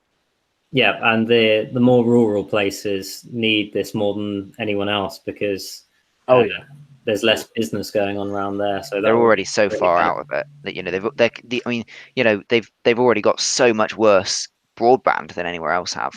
They desperately need an upgrade because they need to be connected more with, you know, and I live somewhere sort of semi-rural and I'm very close to a lot of people who are proper rural. Yeah, well, there's, you know, the surrounding villages are pretty rural, and I live in a rural village, and before, because BT kept screwing over my community for years and years, because they said, "Oh, we'll bring you fiber optic," and they never did. They just ended up bailing. But yeah, the speed that we'd be lucky to get about maybe 4 megabytes if we were really lucky, and upload speed was like 0.3. It wasn't even a whole megabyte. And now I'm on like 300 megabytes upload and download. Like fiber optic is phenomenal. Fiber optic is incredible, but anyway, I think we sort of all agree that this is a good. As much as I could rant about BT all day, we should probably move on. Internet for everyone. It's a human right. Unless you say naughty things. Fiber optic is a human right, exactly. He's also announced cash for schools. So it says here he wants to make sure per pupil funding is at least £5,000 across the country. That's quite an increase. That is a lot, actually. Definitely. That's a big increase. It's something like 3,700, I think, at the moment, something like that. It says it's going to cost £50 million a year. So I guess when you put it in the grand scheme of things, it's probably not massive compared to the other things. Interesting fact, actually, we actually pay more interest on our debt than we do on our armed forces. So that just gives you an insight into the way our budget is at the moment. So another thing he said, he wants to raise the higher income tax band. So he's going to raise the higher income tax rate from 50,000 to 80,000. That's good. Yeah, that's really good. If he does that, that's a brilliant policy. That puts a hell of a lot more people with a massive load of disposable income. That's brilliant. Wait, what was the policy again? I was paying half attention. Well, don't pay half attention. Pay full attention. I was checking the chat. All right. What was the policy? So he's raising the higher income tax rate from 50,000 to 80,000. Oh, okay. So that means people lower down the chain, not the super rich people, will have more money to invest in business and things like that, which should be good for the economy. Pretty cool. So that's a very good policy, and if he gets that through, he will struggle to get. But if he gets that through, that will do a hell of a lot of good for a lot of families. That will make a massive difference because the difference at that threshold is quite significant. So that will that will affect a lot of people really well. See, I told you, Reese, this Bojo guy isn't that bad. Whoa! I had the Bojo's proviso a on clown. there that if he gets it through, no, I don't think he'll get that through. That's a massive cut. No? Nah, you've got, the Conservatives along with the DUP have a very slim majority. Nobody except those two parties is going to support it. You've got all the centrist Tories, the Anna Soubry sort of people. They're not going to push that through. Of course they're not. I mean, I suppose she's left the party now, but the people like her who are still in the party, they're not going to support that. She's the leader of the Cook Party now. She is the well. It's not really the Cuck party anymore, is it? Now it's sort of the Cuck band of random people who've left. Was it 3 people left in there now? Something like that. Yeah, wasn't out of the 8 people, almost half of them have left. Yeah, it's ridiculous. And the last thing I've found which he wants to do is he wants to cut tax rate on company profits. So he says every time corporation tax has been cut in this country, it has more revenue. So let's see. He wants to cut corporation tax. Blah blah blah. In 2020, it is due to fall again to 17% next year. I can't see how much he's going to cut this by, but I'm generally in support of that. And also, if we cut it to below what the EU is, that'll be a big screw you to them, because a lot of our companies will move to us. We can benefit a lot from that. Yeah, if all the EU's big businesses move to the UK, that'd be a good screw you. I find it quite funny because everyone, all the leftists, they criticize these sorts of ideas, and they go, "What are you doing? You're turning the UK into a tax haven to benefit the rich." And my thinking to that is, well, what's the problem with that? You look at, if the UK becomes this tax haven, right? What does that mean? Well, that means all the big employers are going to come to the UK, which means all the big well-paid jobs are going to be in the UK. It means that they're going to be paying tax in the UK, and per company they're paying less tax, but there'll be more companies, so there'll be more tax overall. It means that the UK will become an international hub of trade, which will mean better trade deals. It brings so much advantage to the UK that I think it's wonderful. I think we should be aiming to be the world's tax haven. Exactly. I think that's a good thing. I can specify now. He hasn't actually made it clear what he wants to cut it to, but he's basically indicated that he wants to cut corporation tax. In other words, it won't happen. And absolutely, I agree. If we cut corporation tax, we'll get more companies moving here, which means more jobs, which means more people able to provide a living for them and their family, get a house, get on in life. And that's what we want at the end of the day, isn't it? Yep. So I think that's Bojo covered. What do you guys reckon? Or do you have anything else to add to Bojo's prime ministership? One thing I will point out is Nick Bowles. He's I don't know if any of you know him. He is a Conservative MP. As far as I can tell, he's sort of one of the Remainers. He's centrist, Lib Demi type person. I don't know a lot about him, but he's sort of the Anna Soubry variety. I get the impression. I've not looked into it, so if I am wrong, please correct me. But anyway, he's tweeted, "The hard right has taken over the Conservative Party." Yeah. So I'll read the rest in a moment. But the hard right. No, we're hard right. Don't you try? I'm proud to be hard right, because hard right means low tax, which means more money for families. Hard right means that you want the state out of everyone's lives. Hard right means that you're prepared to support free speech. There's nothing wrong with that. It's when it becomes extreme right. That's the problem. Hard right name for far right, so be careful. And I think there's a distinction. I think the distinction is far right is extremist and Nazis and awful stuff, and that's disgusting. And anyone who does that should be, well, they're an awful person. and hard right being against girls being gang raped by Muslim paedophile gangs. That's hard right as well. Don't forget that one. Exactly. Hard right is what is a genuine legitimate term. If I would say Jeremy Corbyn is probably hard left, and I really strongly disagree with that, but that's a principled stance to take. What that means, as somebody on the left would say, is somebody who is very, very much pro the government helping those in need, right? I see it differently to that, but that's how he's going to see it. Hard is not an insult. Hard means you believe in something and you take that to the nice camera work there. That is an wonderful sight there. Please not do that. But no, this hard left, hard right, that's not the problem. Hard right or hard left simply means that you have an ideology and you stick to it. It's when you go extreme right or extreme left or far, whatever. That's when it becomes a problem. That's when it's Nazis, extremists, whatever. To my That's- understanding of the whole hard analogy, it basically just means you're stead firm in your belief. That's all it means. Yeah, That's that's all how I means. see it. It doesn't mean you're fucking Nazi or, Yeah. or a communist. It just means Exactly. you're very firmly on your belief. That's You all can it be a hard centrist, which Yeah. is a weird thing to say, but you can be. If you firmly believe that the middle ground is the right ground to take, then you're a hard centrist. That doesn't mean you're a centrist who wants to burn the Jews. That means you're a centrist who strongly believes in what you believe in. You could be a hard Tory, right? Doesn't mean At least we Rory can get Stewart calls hard. it, as Rory Stewart calls it, a radical centrist. yeah. Like as stupid of I don't think you That can be is a radical. Actually, stupid thing. It's a radical centrist. I don't think you can be a radical centrist, but I think you can be a hard Radical centrist. centrism. Yeah, I don't think that's something you can be. But anyway, either way, I think we can all agree that Boris Johnson is not hard right. No. Boris Johnson is most. I dread to think what he's going to call us if Boris is hard right. He's Anyway, just- Nazi. he says Thatcherites, libertarians, and No Deal Brexiteers control it top to bottom. Well, first of all, no, they don't. That's nonsense.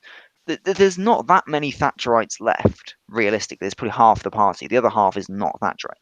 Libertarians, yeah, but most of the party are libertarians. I would push back on you there, Reese. I do actually think a lot of the Conservatives are very Thatcherite, and I see Boris Johnson as being a kind of middle of the road type Thatcherite, free markets and sort of social conservatism to an extent, but not really. They're not like proper conservatives when it comes to social issues. But if you look at Boris Johnson when he said things about the burqas and things like that, he does make certain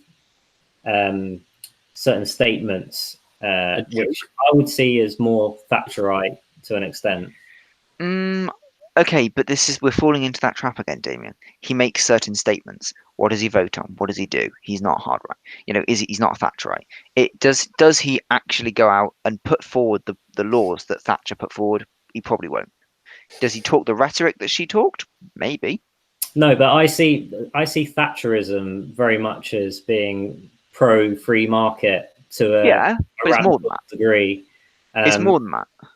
No, but I see that as the key tenet of Thatcherism is very much being pro free market and little regulation, and I see Boris Johnson as very much of that ilk. I disagree. I think that's a component of the small state side of it. I don't think the Thatcherism doesn't come from free markets. Thatcherism comes from small state, which leads to free markets. It's Thatcher's catchphrase, rolling back the frontiers of the state, right? That was sort of the phrase used to describe her ideology. And I think that's right. She doesn't believe in the state. And by extension, she supports free markets because free markets is the result of reducing the state. Okay. Well, I don't think she supported free markets on the basis that my ideology is free markets. She supported free markets on the basis that if you get the state out of things, they deal well by themselves, which is free markets. And I think that's the distinction to make. Boris Johnson is not small state. He might be free markets because he believes in free markets, but he's not small state, which is what Thatcherism was. that's interesting because he did seem to me like a very much a small state kind of guy from what I could see. He supports most things that the Conservative Party have done in the last few years. They are not small state. Everything that's happened to Tommy, with the state controlling what he says, Boris Johnson supports that. Everything that's happened in terms of free speech over the last few years are things that Boris Johnson has supported and voted for. And as much as he might talk the talk, the big state is not just about economics. Big state is about the way it controls your life. It's about what it says you can and can't do. It's about what words you can and can't use. And all of that side of it, Boris is very much in favour of. That's the difference. Economic is more to it than economics. Okay. You love waking up to a bit of hate speech in the morning. Drink Love bleach, faggot. I love a bit of hate speech. So Good optics here, guys. So shall we move on to our next subject, which is something I'm very passionate about, particularly at the moment. First of all, Gerard's potential lawsuit. Now, I should point out this is actually set up by the supporters of Gerard and not actually Gerard himself. Yeah. And this is basically a potential lawsuit against the NEC, which have blocked Gerard Batten from standing as UKIP leader. They initially sent out an email. Piers Walcott initially sent out an email which didn't really detail why he was banned, but mentioned how he put in his application late, as if that somehow justified it. There was then an uproar about him getting banned, and so he put out more statements, basically saying that we weren't happy with Gerard in his far right. No, UKIP is not a far right party, essentially alluding that Gerard Batten is somehow leading UKIP in a far right direction, which is absolutely ridiculous. But if you look at the party rules and the constitution, there's actually no basis for the NEC whatsoever to block Gerard from standing. There's one rule in there which I have actually looked into. I can't remember the exact wording, but it basically says if the leader, no, sorry, not the leader, but yeah, the leader basically invites to meetings people who are prescribed, and they might possibly think, oh, Tommy Robinson, right? But he's not part of any prescribed organization. He left. He quit the English Defence League. I can't remember how many years ago, like 5 years, I believe. So that's the closest rule I can find. I think that's rule K4. I'm pretty sure that rule was. I think it's E3 actually of the party rules. I don't think the audience cares. Fair point. Anyway, I think it's K4. Anyway, that's the closest rule in the party rulebook which I can find, which is even close to disqualifying Batten from standing, and it doesn't even hold ground whatsoever. So, as far as I can see, they have no real basis from banning Gerard from standing. There's a couple of things they've raised. That one is one of them, and like you say, it's nonsense because that rule is very clearly only applying to people who are currently members of prescribed organisations, which Tommy is not. If they can find evidence that he's invited somebody who is, then they've potentially got a case. But they won't because Gerard is on top of this stuff and he hasn't done so. The rule that they're going on, and the rule that they're using for all of this, that they're using to justify their decision, is there is a very vague and ambiguous rule in the party, either the rule book or the constitution, I can't remember which. And what it says is any member who is deemed by the NEC to have brought the party into disrepute shall be suspended as a member, and so on and so on. I don't know the exact wording, but it's words to that effect, and it's very vague. It does not say what brought into disrepute means. It just means brought into disrepute. So you could take that to mean anybody who has led to a bad headline. But if you're saying that, well, so has pretty much every spokesman of UKIP in the history of UKIP, right? That's how the press works. It doesn't like certain people, it does bad headlines. The way it's been used in the past, rightly or wrongly, is any member who has done something seriously bad. So I'm talking about a member who has a Nazi tattoo, or a member who has gone out and said something awful about women, or a member who has, called for killing someone, or something ridiculous, or who's robbed a shop, or that sort of thing. Someone who's done something just unbelievably awful that we all agree is terrible, bringing the party into disrepute. That's generally the way it tends to be used, and there are exceptions, right? But when it's used, the way it's specified that it has to be used, and that it always has been used, is when a member has brought the party into disrepute, they are suspended. That member is no longer a member of the party. They are not in the party until they have a disciplinary hearing, where at that hearing they get a panel. I think it's a panel of 3 NEC members who decide whether or not they are to be expelled or brought back into the party, right? And you're invited to attend the panel and give your case, and so on and so on, right? That's how that works. There is nothing in the Constitution that I'm aware of, at least, that justifies saying a member has brought the party into disrepute and not suspending them. If it's the NEC's stance that Gerard has brought the party into disrepute, they should have dealt with it by using that rule and suspended him. But they haven't suspended him. They've randomly, with no basis, said he brought the party into disrepute, therefore he can't stand for leader. Well, there's nothing that says you can't stand for leader on that basis. Absolutely nothing. The requirements are you must have been in good standing for X amount of years and have done this, stood for this, but whatever, fine.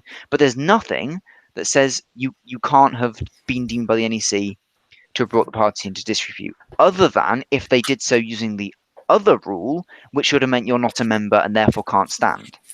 So the way they've done this is completely ambiguous. It's not based on anything. There's no rule or precedent that allows them to do this, and that's the problem. So they're forgetting all the, I think it was K4, whatever it was, about inviting Tommy to meetings. They're forgetting all of that stuff because what they're focusing on is he's brought the party into disrepute. But what they're not looking at is there's nothing that justifies that rule being used in this case, and that's the problem.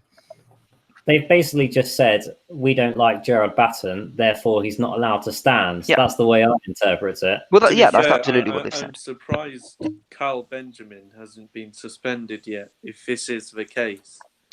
Because It's because I think the reason for that is because Carl is not in any official capacity, so they don't. I would imagine they don't believe that he would cause enough damage to the pie. Well, he was because he was a candidate. He was a candidate high up on our Oh list. yeah, that's true. I suppose He, if they'd wanted to suspend him, they could have done, and they would have had grounds to do so.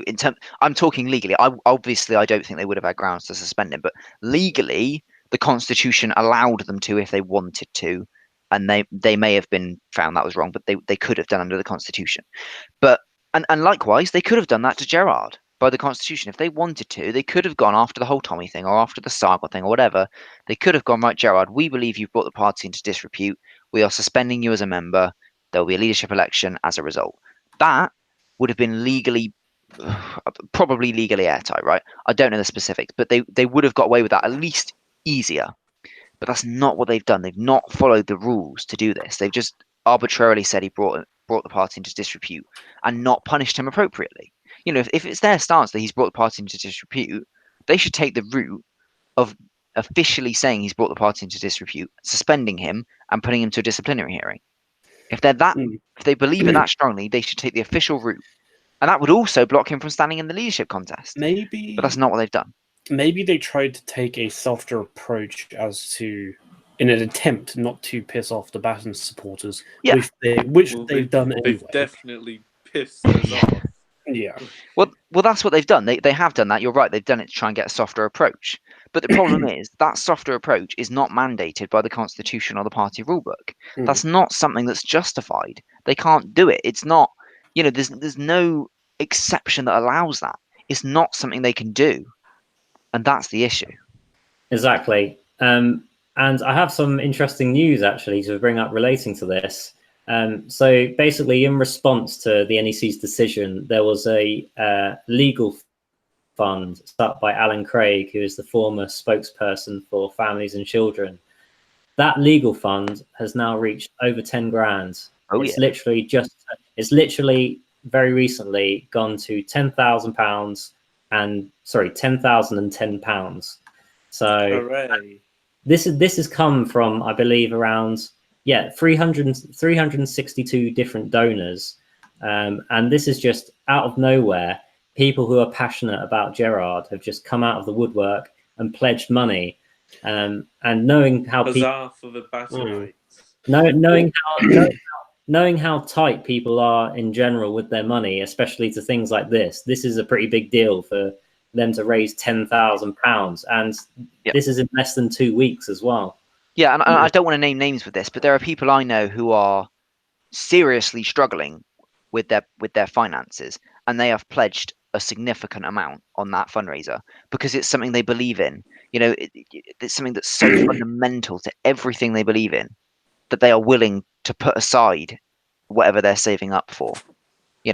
Even if that is something like proper food on the table, they're willing to put money aside for this because they believe in it so passionately. And I think that's such a tribute to Gerard and how popular and respected he is. Out of the membership, there's about, I think we're hovering around 25k at the moment. More like 30k. It could be up or down. I'm not sure what it is, but it's somewhere between 30 or 25k. And Gerard put a poll out shortly after the NEC had made their decision, and where should I stand or should I not? And that got 12,000 votes. And of that 12,000 votes, 7,000 were in favour. Now, 7,000 of the whole electorate, at least, well, I say whole of the membership that was at least on Twitter. I mean, 7,000. That's a pretty hefty chunk of our membership. I actually think it was a bigger percentage in favour. I'm not sure. Yeah, I think Damien's right. I looked at it once and it was like 72% in favour. What I'd say is I am very, very cautious of taking any conclusions from Twitter polls.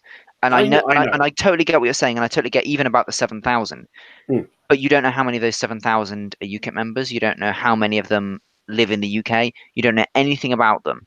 And I think, yeah, okay, is a very, very vague, rough thing. It's okay, but that itself is not something to rely on. The better thing to rely on. No, I don't ever. When I could talk about polls now, I never I usually say, at least to some degree, take it with a pinch of salt. It's never something I rely on heavily, but it gives you at least roughly some indication of how people feel about something, and that's it. I'm not saying it's like the definitive poll of this situation, but it just gives you a rough idea of like how people feel on something.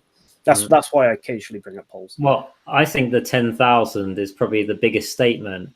And I have to say, if this was, say, Mike Hookham, Ben Walker, or someone else who got blocked, I could not see them raising nearly close to £10,000 from just random members of the party and members of the public. What's even better is the fundraiser only asked for like £2,000. Yeah, £2,500 they originally wanted to raise, and it's just shot straight to £10,000 just now. Quadrupled that. Yeah, exactly. And I should point out as well that there's actually multiple private donors who have also pledged money on top of that. So these are the people with bigger incomes who can pledge a lot more as well as that. And so it's looking like the case, they have more than enough money to put an injunction in for the legal case. If things turn sour, which they certainly are turning very, very sour at the moment, they could very well see an injunction against them. Alan is very ready to put forward that injunction. Alan Craig, that is who's doing it all. He is very ready to put forward. If anyone on the NEC or so on is watching, I can assure you it is not a bluff. He has the money, he has the advice, he has the team around him that he is going to go with this. If they don't change their minds, he's going to go with this. Yeah, I was going into fire and fury emails and whatnot, because I don't think it'd probably be appropriate for us to talk about emails being passed between members and that.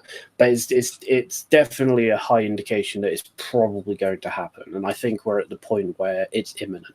There's I think the point of which a particular NEC member could have addressed and prevented this, that point has passed, and I don't think there's any way of stopping it now. Well, the legal, the solicitor basically asked many details from Kirsten Herriot, who is the party chairman, and that included the minutes of the meeting, which decided to block Batten, which the NEC had, and she has actually not given the minutes of the meeting whatsoever. And there's actually a rule in the constitution or the party rules, I can't remember which one, which says any member who asks for the minutes of the meeting within 10 days, you have to give it to them. And so after 10 days, you mean? After 10 days, sorry. Thank you, Reese. And that has not actually happened. So they seem very steadfast that they don't really want to help them out at all here and clear things up. They're very much keeping put in their position. So it, like you say, it is looking very likely that this legal case is going to go ahead. And this is going to be bad for the NEC. They've already made themselves enemies at the moment in a big way, and this is not to lambast all the members of the NEC, because there are actually quite a few good members of the NEC who didn't vote to block Batten, and also ones which did vote to Batten, but they've actually reconsidered. I've heard that 2 have actually reconsidered their decision, and I've now been informed that there's actually a majority of the NEC actually in favour of Batten's standing, but they just haven't, for whatever reason, changed course in this direction, which wasn't there something that was released? they bloody well Wasn't there should. something that was released in an email, or it was one of the Kipper Central articles, where a majority had changed their mind, but it was still being blocked? Yeah, exactly. That was a piece I wrote, actually. From what I understand, there's a majority of the NEC in favour, but they're still not willing to change direction on this. Whether that be... So from what I've gathered, and that is a report that we've heard that is a majority. I've heard a few different reports contradicting one another, and it might well be actually that each report was accurate at the time it was made, and they've now, the NEC members are still changing their mind. As far as I know, will be right back. Okay. As far as I know, there is at present not a majority for Gerard standing. That's not to say there hasn't been at one point. Right now, there isn't, as far as I know. However, if you include, before I go on to that, I will make another point, which is leading on to it. When NEC members resign, the way it normally works is as soon as an NEC member resigns, the person who was next most popular at the last NEC election is then added onto the NEC in place of the person who resigned. So we've had 3 NEC members resign who haven't yet been replaced. If you look at the next 3 people on the list, 2 of them are certainly in favour of Gerard being allowed to stand, and one of them, I believe, is in favour of Gerard being allowed to stand. I remember this. So, if those 3 members were on the NEC and had their votes, as they rightfully should be, they would be allowed to stand. Now, I'm not going to claim that I know the full legalities of this because I don't. But as I understand it, in the past, when this has happened, when an NEC member has stepped down, instantly the next member has been co-opted over email or phone or whatever, and they've been added onto the NEC and voted and taken part in everything as normal, got along to the next meeting, and it's all carried on as per usual. So that's how that normally works. In this case, that has not happened. So I published an article on Kipper Central about Paula Walters, who is I think 2nd or 3rd next on the list, so one of the 3 that should be added. She has not been added onto the NEC, and they're claiming that it's because you have to do that in person. Now, like I say, I don't know the law around this, and I'm not going to claim that I do. But in the past, as I understand it, or at least as Paula says has happened, because she's been on the NEC before, and she says that as it normally happens, as soon as somebody resigns, the next person just takes their place like that. You sort out specifics at the next meeting, but they take their place instantly and vote instantly. And that's how, and I believe the others are Pat Bryant, and I believe the next one, I don't know her name. There was another lady, I believe, who was next on the list. And those 3, as far as I'm aware, are in favour of Gerard standing. I'm not certain on some of them, but I think I don't think Pat Bryant is. I thought Pat Bryant's stance was, as much as she doesn't like Gerard or what he's doing, she believes that it's up to the members to decide, not the NEC. I think that was her stance. I know she doesn't like Gerard, but she's a principled person, and I think, and Pat, if you're watching, please correct me if I'm wrong. I don't want to get this wrong, but I remember Pat saying at some point that she thinks Gerard should be able to stand and the members decide, not the NEC. Well, that's what it ultimately boils down to. Is that it should be the members that decides this, not the NEC. It's not their place to, in my opinion. And Richard Brain, Richard Brain, who's standing as a candidate, also said exactly that. And Richard Brain is doing something really noble, I think, at the moment, where he's basically standing in place of Gerard. And if Gerard was to go back on the ballot paper, he would actually stand down. And he's actually said that if he does become elected leader, he will make Gerard his deputy, which I think is absolutely brilliant. So, Richard Brain has made a lot of good noises about this. And he's running a great campaign at the right moment. If you want to see any of the hustings, go onto the UKIP YouTube channel, and you'll be able to see him and all the other candidates. Richard's a fantastic guy. He's incredibly principled. He's incredibly driven, and he's very intelligent. I'm probably a bit biased because he's a techie like me, but he knows his stuff, and he's already developing and has actually made fully functioning systems for counting supporters and keeping data. And on election day, the software will tell you who to go to next to check if they voted, who to campaign to, where's your best areas, all those sorts of things. He's built that software and he's ready to implement it if he becomes leader. And besides that, because that's more of a logistical thing, in terms of policy, he's very, very open about it all, and he's very, very, he sticks to his guns. He knows what he believes in, and he's not ashamed to say it. You get the impression when someone like Mike Hookham talks, you feel like he's ashamed of the things his party says and does. Richard isn't. Richard's proud of what we've achieved, and actually he doesn't agree with everything Gerard did.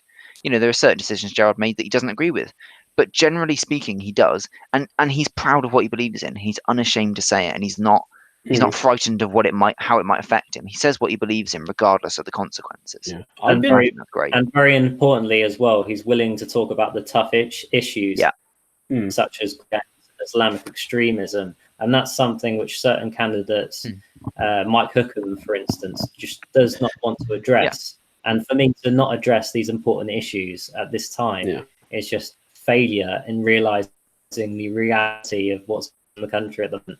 The grooming scandal is one of the greatest social catastrophes. I think I'm mirroring Alan Craig's words here. It's one of the biggest social catastrophes in the past 100, 200 years. It's amazing how many girls have been abused, and literally nothing has been done about it. Yeah. Well, not literally nothing, but very little has been done by social services. Under the carpet for a very long time. Yeah. And it took, I know like a lot of people say like, oh, like, because we'll all agree that like Tommy Robinson did a lot to like bring awareness to this, and others will disagree. It's like, no, it was other people. At the end of the day, people who cared contributed and came and like brought it out into the light.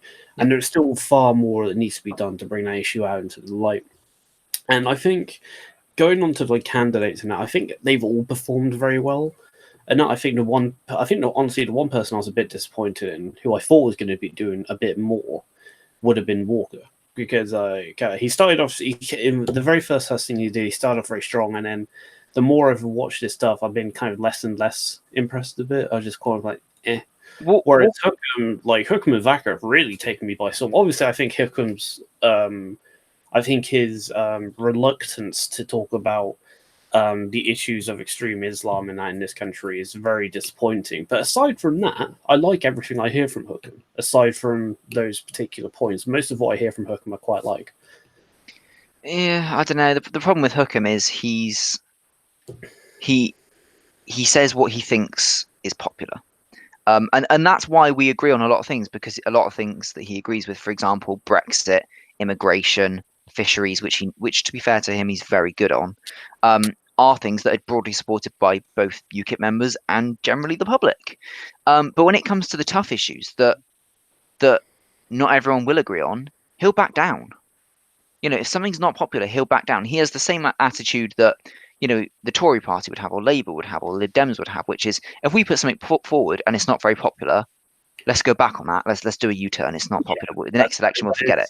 Whereas our attitude in UKIP is, even if something isn't popular, even if something is hated by the electorate, if we believe in it, we're not going to back down. That's what we believe in. And we're not going to go against the electorate as such. If we're elected and the electorate don't agree with us, then we're not going to do that particular policy. But we're not going to pretend we don't support it. We're not going to push for it still. We're going to keep fighting for what we believe in. And that's a trait that Mike doesn't have. And that's the one thing that's kept us going. Throughout all these years when we've struggled and had less than 1% in elections, the one thing that's kept us going is that we always stand by what we believe in. And Mike doesn't. Yeah, for me, like, Hookham has a very practical view, a very straightforward view of how he wants to take the party forward. I will commend him very much on that, because he's very structured in that way. But you are absolutely right. Like, his reluctance to deal with certain issues, because either he does the really stupid thing he said at one of the hustings was like, Islamification of Britain, and he just sat there, just like, oh, I haven't seen it. Is that actually happening? That was a really stupid thing for him to say. Like I don't want to bash Hookham, for fucking Christ, man. Why? Nobody has their head dug in the dirt that much. Come on. That's the thing. And his response, and it wasn't just I haven't seen it happening. His response was, well, it doesn't happen where I'm from. I'm not going to try and do his accent, but it was, it doesn't happen where I'm from, so it doesn't happen. I mean, what's a ridiculous thing? That's like somebody who lives in, I don't know, a posh estate in London, right? That's like someone who lives in a posh estate in London saying, "Oh, well, poverty doesn't happen where I live from, so it's not a problem." Well, of course, it's a problem. It just doesn't happen where you live. Yeah, There are so exactly. many problems that happen in certain areas. You know, knife crime. If you go to Weston-super-Mare and you say, "Is knife crime a problem in your area?" They'll go, "No, I barely ever see a knife other than a kitchen knife, right?" But if you go to someone in London and say, "Is knife crime a problem?" They'll go, "Yes, it's a massive problem that needs to be addressed." And that's because every single issue affects different areas differently. So you Yeah. can't blanket ignore a problem by going, "Doesn't happen where I'm from," because that's not the point. The point is it does happen in certain areas. And if Yeah, Mike's attitude is, "It doesn't happen where I'm from, so it doesn't happen," well, then he's not fit to be a politician of any caliber, let alone a party leader. yeah, that was a very poor thing for him to say. Like everything else, he's like, I don't want to get onto a hook and bashing session because that's unfair. But generally, that was a very poor thing for him to have said. Yeah. And that. I agree. And my view on Walker is, I think, so obviously the whole, Christianity is radical. That was a very poor thing to say as well. But, Oh well, just to phrase it more precisely, they were talking about what do you think of Islamic extremism, and Ben Walker basically said, "I don't have time for any extremism, whether it be Christianity or whatever." You know, it's basically along those lines. yeah, he said radical, not extremism. But yeah, you it was, same point, yeah. it wasn't the facts that he mentioned Christian. Well, it wasn't the facts that he mentions Christianity as a possible outlet of extremism. It was the fact that that was the first thing he mentioned, as if Christianity is Christian extremism. I will point out, and as much as I think everyone knows that I'm not a fan of Ben Walker, right? But I will, in fairness to Ben Walker, say that we have had a massive problem with a form of radical Christianity in, the in Ireland, right? We have had a massive problem with that, and there's no getting around that. And they have caused the deaths of so many people, and that has been a problem. But I know I'm getting onto it. Don't worry, I'm getting onto it. Right? Yeah, okay.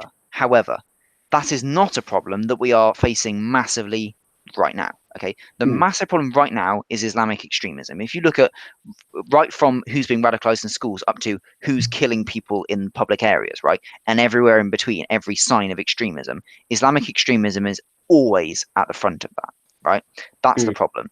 And yes, Christianity has led in certain cases to bad things, but on the whole, Christianity is an incredible religion which is bringing brilliant things to the UK, right? And radical Christianity more or less doesn't exist in modern Britain. It just doesn't happen. It's not out there, unless what Ben Walker means by radical Christianity is traditional Christianity. And I would hope that he wouldn't align the two, because they're not the same. And that's the thing. And I guess the point he was getting at is probably talking about the Ireland situation, but that's not the right way to deal with it. If someone's talking about religious extremism in the UK, the big problem we're facing is not what's going on in Ireland or what was going on in Ireland, because it's what was going on in Ireland. The big problem we're facing is things like the 7/7 bombings, the bombings at concerts. These things are the big problems that we're facing, and that's what he's not addressing. It's the facts that he mentioned Christianity first when he was talking about radical extremism, and Christianity is not a big outlet for extremism in the UK whatsoever compared with Islamic extremism. And your comments about Northern Ireland, I would have to strongly push back on, because I think that conflict was much more about politics and national identity. Yes, I agree. And what I would add, to be fair, because you made a good point there, when I say radical Christians, I don't mean radical Christians in the sense that their Christianity was leading to what they were doing. I was saying they were radical and they were Christian. Their Christianity was not leading to the radicalism. Whereas in the Islamic cases, and actually, to be fair, that's a good point to expand on, is in the Islamic cases, Islam is leading to the radicalism. Whereas in the cases of the Christianity in Northern Ireland, the Christianity wasn't leading to the radicalization stuff. It just happened to be alongside it. Yeah, you don't want to draw. I will cast terror into the hearts of the unbelievers, therefore strike off their heads and cut off every fingertip. Thanks, Islam. Great. Well, to say, in terms of the whole Christian, you don't want to draw the distinction between those two things purely by association. Guilt of association is fucking terrible. Yeah. But can we keep swearing down to the minimum, Michael? Sorry. Can we keep the swearing down to a minimum, Michael? Oh, I'm terribly sorry. It's the heat, you see. But Anyway, before and we then before you get another word in, Reece, you've spoken enough. No, Go on. I'm going to overrule you here, Michael. Oh. Actually. Go on, interject quickly, Reece. I was going to drag it back to where we started because I have some big news on the Gerard situation.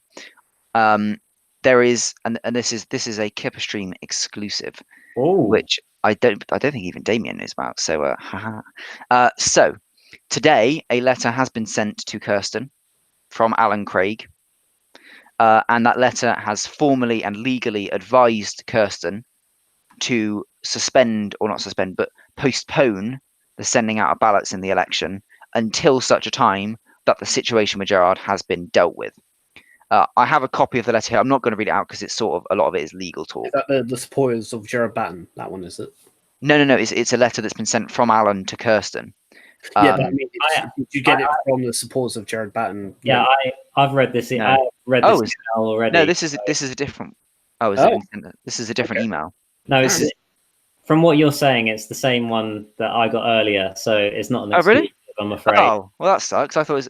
I've not got that email. Maybe it just. But anyway, hold on. I got it early afternoon. Oh yeah, it is there. Sorry about that. It's not an exclusive. I didn't realise it's been sent out. I apologise. But let me read it out anyway, because a lot of people aren't subscribed to the mailing list, and I think you can actually subscribe to the mailing list of the legal case. It's gerardbattenlondon@gmail.com. I think there's a way of subscribing to that There's mailing a link list. to it on the GoFundMe thing, and it'll take you straight to it. On the GoFundMe, then, if you go to the GoFundMe. But I will actually read part of the email because it's quite interesting. It just says here, Alan Craig has written to party chairman Kirsten Herriot suggesting she may consider postponing the printing of ballot papers in view of the impending legal action. The leadership election will cost tens of thousands of pounds for printing ballot papers and the Independence magazine containing candidate manifestos and for postage costs. If the impending court action is successful and Gerard Batten is allowed to stand, then the party would have wasted a significant amount of money. We reproduce Mr. Craig's. Well, sorry, I'm not going to read out that part. That's a different part.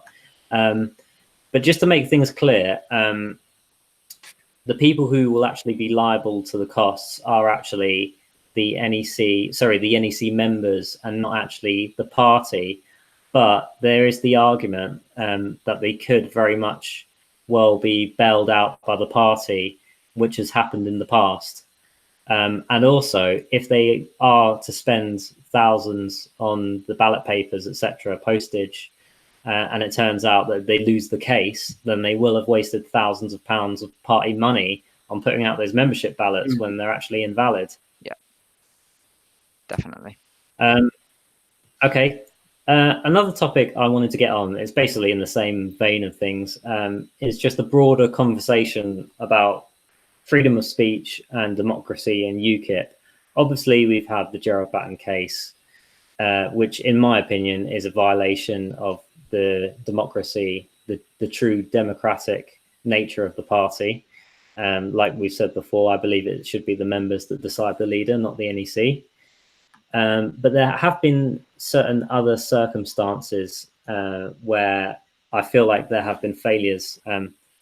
One instance, which is just a small instance in the youth wing of UKIP, is there was going to be a YI referendum on whether Gerard Batten should be able to stand. Now, this was actually voted by the YI council. They actually voted in favour to have that vote on whether Gerard should be able to stand. This actually was overruled by another vote because they decided that they didn't like that vote. I think you actually know a bit more about this, Reece. Maybe you could just give us a few more details and just basically link it to what we're talking about. Yeah, so when, I don't know when it was a couple of days after Gerard had been blocked from standing. It had all, obviously the initial anger had sort of gone over, and we were now thinking, right, what can we actually do to fight this? We need to get on it fast and deal with this. And something I'd noticed is a massive proportion of YI members were against this decision. There was a poll done, I think it was something like, it was almost exactly 70% of the members who voted in this poll voted that Gerard should be allowed to stand. I was like, so clearly the YI membership are very, very passionate about this. And to give them credit, even the 30% against it were also, for the decision, were also very, very passionate for the decision. It was an issue that YI on the whole was incredibly passionate about. So I thought to myself, well, what's the best thing to do here? We're ranting to ourselves in a closed Facebook group. Nothing's going to happen. Why don't we do what we have done in the past a couple of times, and it's had a big impact, and say, let's put this to a referendum, a formal, official referendum, where every YI member will receive a ballot by email. They can have their vote and send it back. And then we can officially say the YI membership has voted on this issue and has had their say. This is what they believe in. And if it's really, really close, then we can say the YI membership is divided. But I suspect that vote was going to be very, very much leaning one way, i.e. Batten should stand. That's what the membership support, and that's what would have happened. Now, I proposed that motion in the council, and I put it forward on the basis that the membership are clearly very passionate, clearly very angry, and clearly wanting to have their say heard. A lot of the membership don't have an outlet.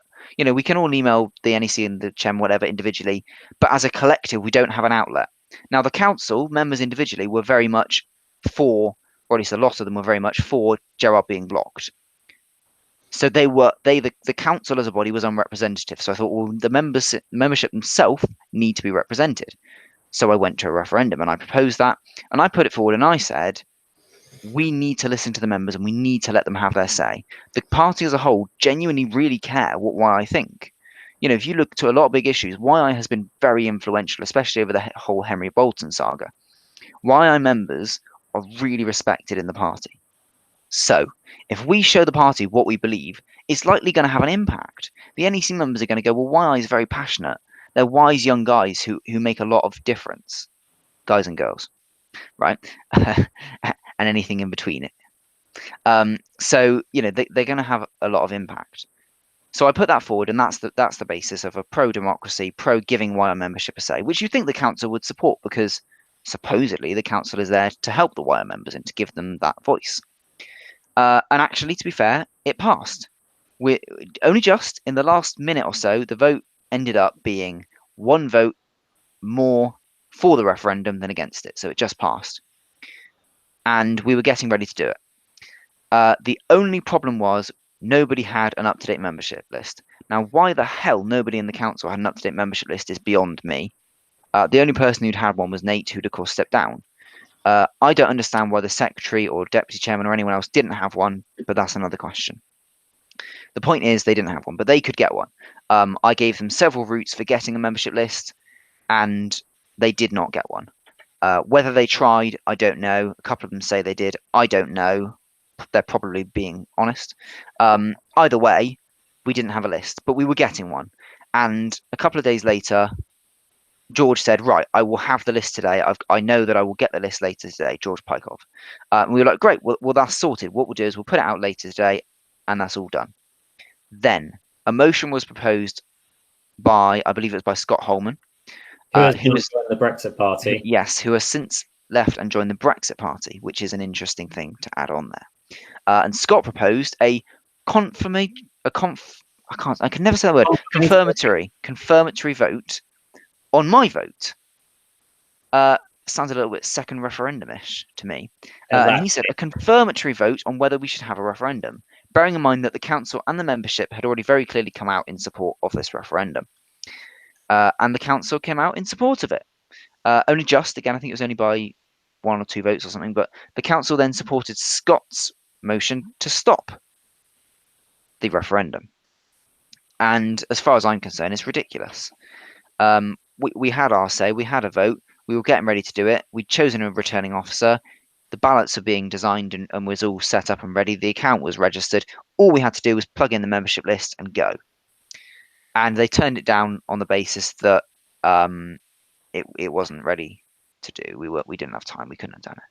We're not. It very much reminds you of what the EU do when the country votes a way in which they don't like. They put it up to another vote, so you can vote the right way this time. Exactly. And it's just disgraceful. And I think everyone on the council who voted against it either time should be ashamed of themselves. Again, it's not about supporting Gerard. It's about giving the membership a say, and actually giving the members who are against Gerard a say. You know, the members who think Gerard shouldn't be allowed to stand, well, they deserve a say too. I think we all know which say would have been a lot more powerful, but both sides deserve a say, and this referendum would have given both sides a fair chance to have their say. And the council blocked it. They are not interested in what the members think. They are interested in pursuing their own agenda. And that's the end of it. And this sort of point, in my opinion, of democracy in UKIP, where I think the vast majority of our members want more democracy, not less.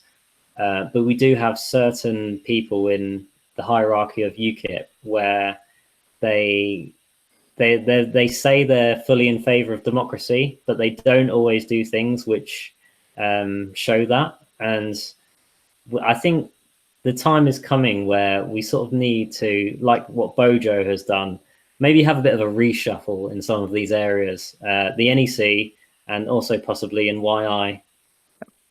Completely agree. Yeah, I agree. Yeah. Agree. We need to make sure that those who represent us are acting in our interests and are, perhaps most importantly, giving us a voice. You know, on the NEC, that's saying you guys get to choose about Gerard. We personally, and actually, I wouldn't have had an objection with them passing a motion saying we think Gerard should not be leader. I think it's not great, but they could have done that. But what they've done is they've said we don't think you are capable of choosing whether Gerard should be leader. That's the problem, and it's the same with the YI thing. Then rather than saying, you know, we think the YI membership would have this, rather than saying any of that, they've gone, we don't think you can have a say on this. We don't want to give you a voice. And that's the problem. Yeah. And another issue relating to freedom of speech and democracy in UKIP, there was a case with Daryl Goodlife, who commented earlier. He is the chief editor of Kipper Central. Editor-in-chief. Editor-in-chief. I'm so sorry. I'm so sorry, Daryl. And basically, he was raising questions about democracy in UKIP, funnily enough, and certain issues he had. And he was actually suspended from the party for making some of these noises. Did you want to expand on that briefly? I will, before I go into this, I will say that I don't agree with almost anything that Daryl said during the time before he was suspended and the time after. He was criticising Sargon, he was criticising Gerard. Okay, I do see some of the points he was making, but generally I think pretty much everything he said was wrong. Not factually wrong. Factually, he was tight on his facts, but I disagree on his conclusions and his opinions. However, as a member of the party, he is allowed a say on the direction of the party and its leader and its candidates and its ruling body and so on, right? That's what being a member entails. You give your voice, you say what you think. Now, I don't think Daryl chose the right medium to do so. I don't think Daryl made the right decisions. I don't agree with his opinions. However, he had the right to say them.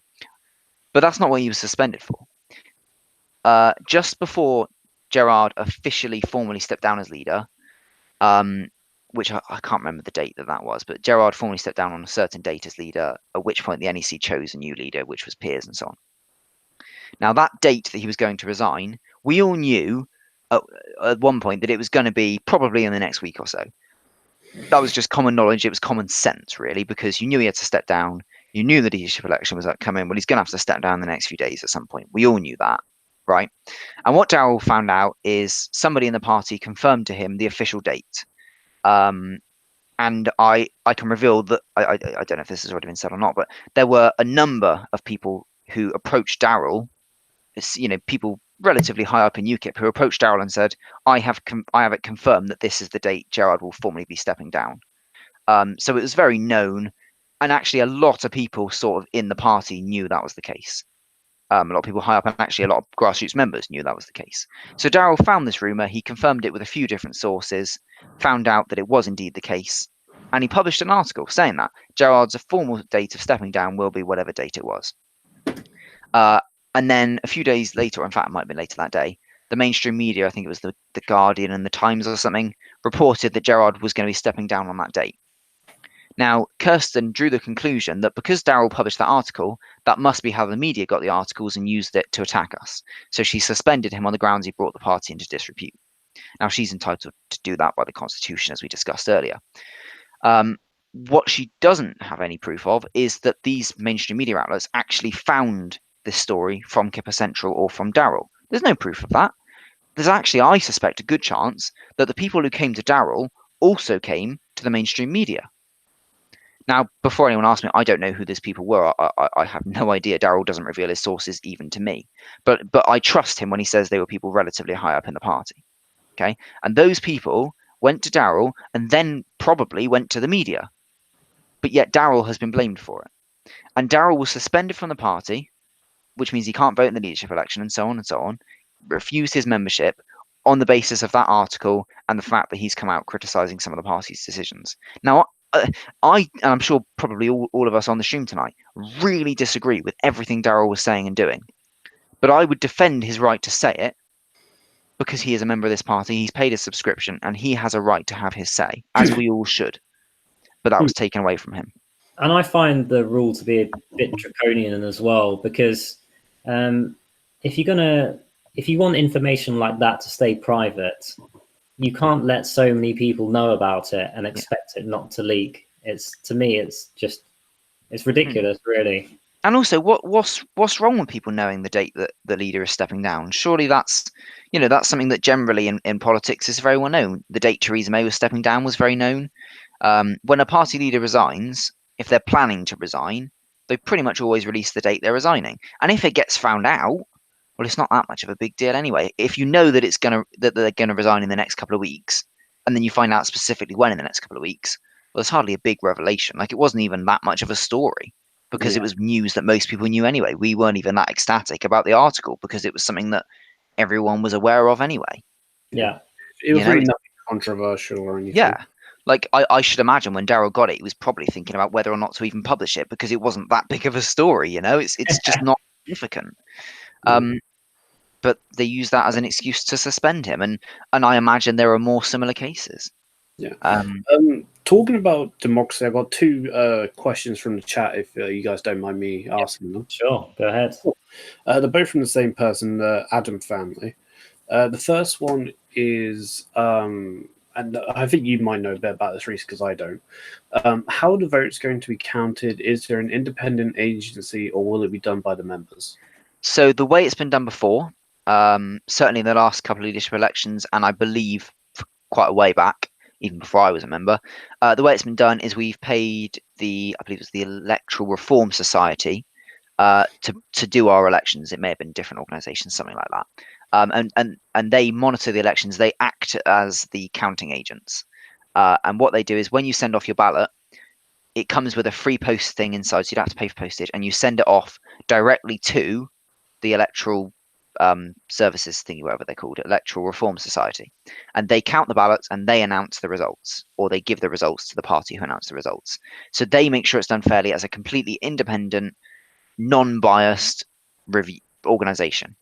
That's how it's been done in the past. However, that is expensive. I think they charge something like 30 grand for that service. So yeah, it's not cheap and it is difficult to do. This time round, as far as I'm aware, the party are counting the votes themselves in Leckstrom House, i.e. the votes are being counted by the party staff. Now, I don't know that, and I don't want to go on record as saying that is the case, but I've heard nothing to say that anybody else is counting the ballots. So I suspect very strongly that that is the case. Okay. And as far as I'm concerned, that's not okay. No, I trust UKIP a lot, and I with the way certain people in certain positions are acting is a bit questionable. But even so, I don't think any party should be counting their electoral votes by themselves. That doesn't matter who you are. That doesn't sound right to me. I will say this quite happily that the ladies and probably the blokes at head office are incredible people. They put so much time, far more time than they'd be expected to, into this party for very modest salaries. So I hear. I don't know what they earn, but so I hear. Their commitment is incredible. And the stress they've got to go through is immense. And I don't mean this, and I'm sure you guys are the same. I don't mean this as an attack in any way on those at head office, but it is wrong that an organisation within this party or the party itself is counting the ballots, because everybody has a stake in this. If an independent organisation is counting the ballots, they don't have a stake in this. It doesn't affect them. It doesn't matter. They are going to neutrally count the votes. And I suspect the head office will count the votes fairly. I suspect that the results that come out will be 100% accurate. But it's not about whether they'll be accurate. It's about as a matter of principle, should they be allowed to count the ballots? And I think the answer to that is no. Yeah, I would agree on that. The other question, and I just got another one, but they're quite similar, so I'll roll them into one thing. The other one's by Adam Family. The follow-up one was from Mohammed Farouki. Sorry.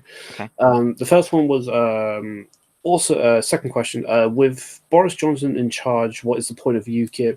He supports Brexit and may control immigration. What is the point? And I think that was half of the discussion of this stream anyway. And the one after that was how is UKIP going to deal with the SNP and Scottish independence? I think since they're both to do with different parties to such a degree, I think that you can tie them together. My point, I think talking about how UKIP is going to deal with the SNP is a bit redundant, because you have to be in government for that, to be honest. Yeah, that's true. Okay. Well, I think we can talk about how we can oppose them. UKIP in Scotland has a policy, and actually it's a policy I don't agree with. But the policy we have in Scotland is to abolish the National Assembly.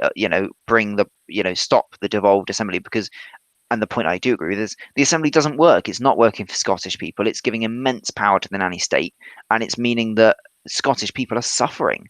Their education is worse off. Their healthcare is worse off. They are struggling in Scotland. It's not good. And I suppose abolishing that is a quick and easy solution. It doesn't solve the problem, and it's not a solution I agree with. But UKIP's policy, and we're the only party up there, is to abolish the National Assembly. Okay, so and that's how we're going to fight the SNP, because I think that policy does have a lot of support up there, to be fair. Yeah. So the other one was with Boris Johnson in charge, what is the point of UKIP? He supports Brexit and may control immigration. What's the point? Where it's more the one thing I would add on to that, it's more about what Boris Johnson will do to the Brexit party that will determine more of what UKIP does going forward.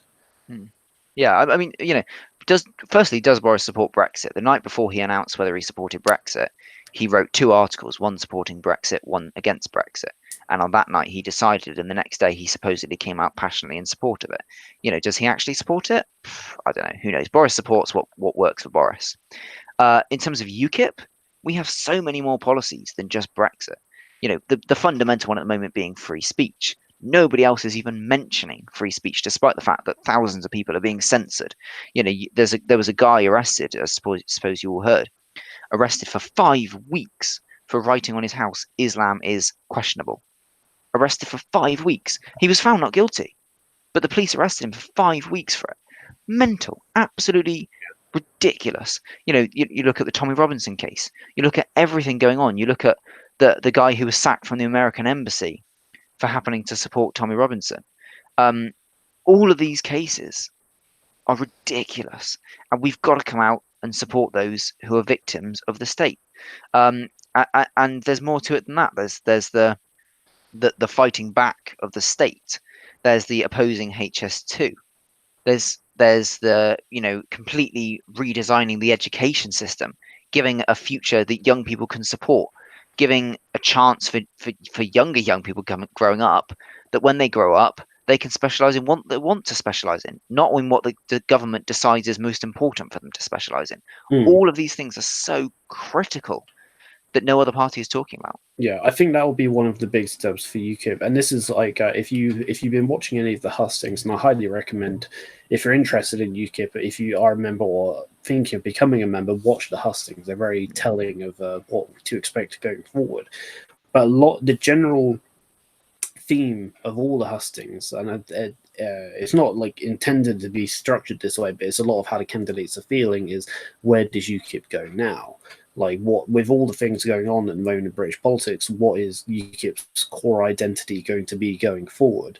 And each candidate has their own vision to some degree of what it is, but they all agree that UKIP needs to pick a direction and stick to it going forward. So if you want an idea of what UKIP's going to be doing going forward, watch the hustings. That's the best thing I would suggest. And to just go back on what you're saying about nobody mentioning free speech, I would say that when Boris was doing his first speech as PM, he did mention free speech briefly. He didn't extrapolate. What he will have been briefly.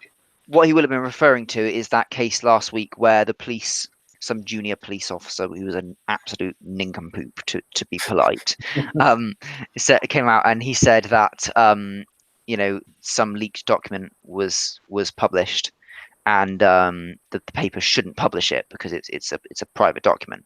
And I completely agree with the government's response to that, which is free speech should always be protected. If something gets leaked, you can publish the leaker. You can't publish the press for publishing something they've been sent. That's their job.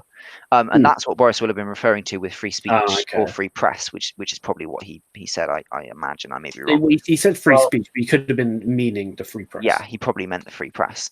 That's all that's come up recently. Nobody in the Tories talks about actual proper free speech. And when I say free speech, I talk about individual cases, which is probably bad of me. What I mean is constitutionally protected free speech, a First Amendment, so to speak, in Britain.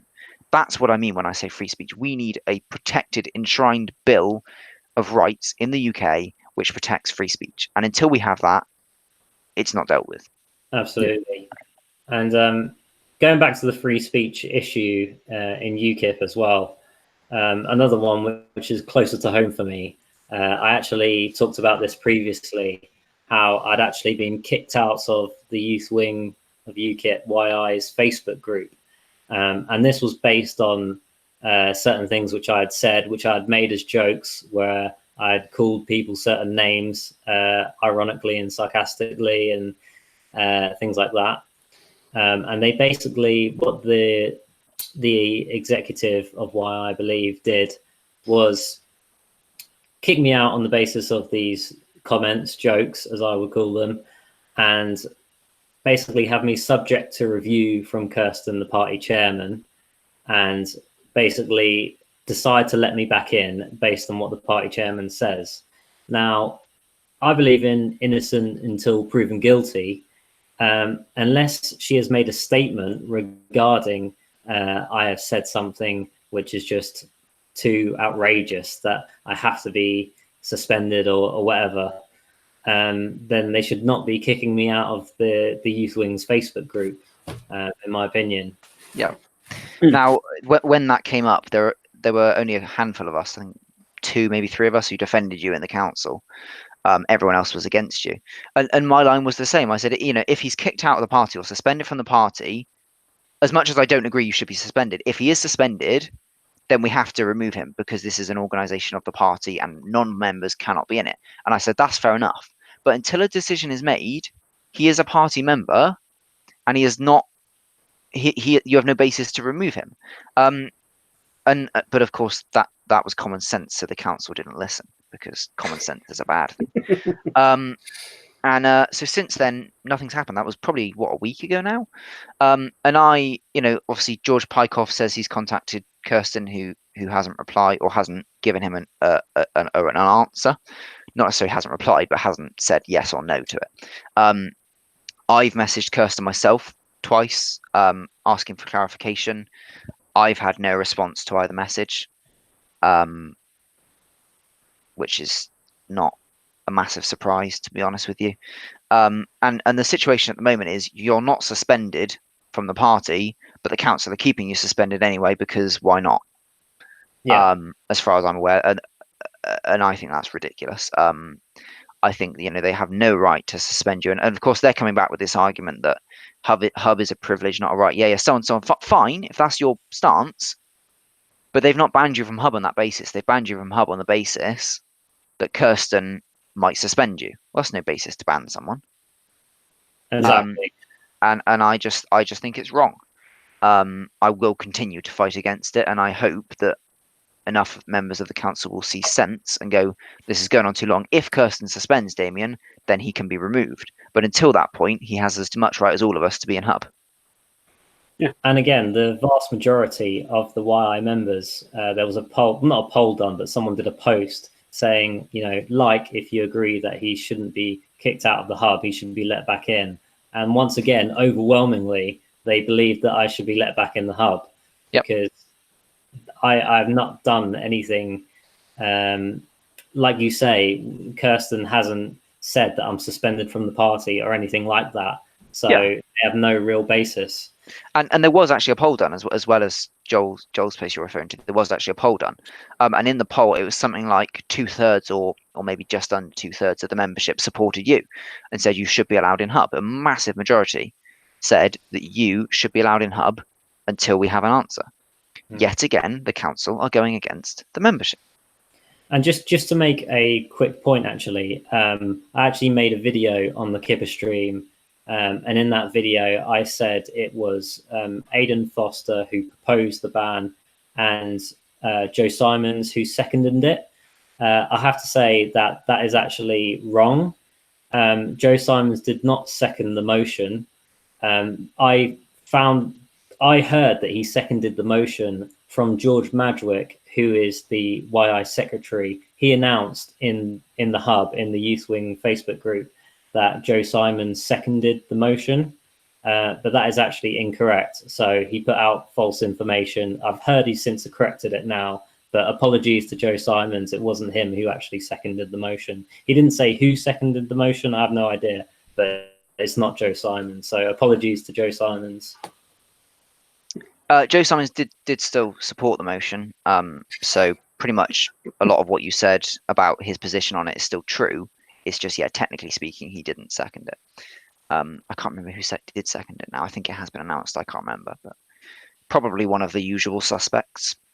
Okay, well, in any case, I apologise to Joe Simons for saying that he seconded it when in fact he didn't. So and another big issue I wanted to talk about. This is the last one, and that is the story on Kipper Central, which is about people's Gerard Batten supporters' memberships being cancelled, basing on them stating their opinion about Gerard Batten.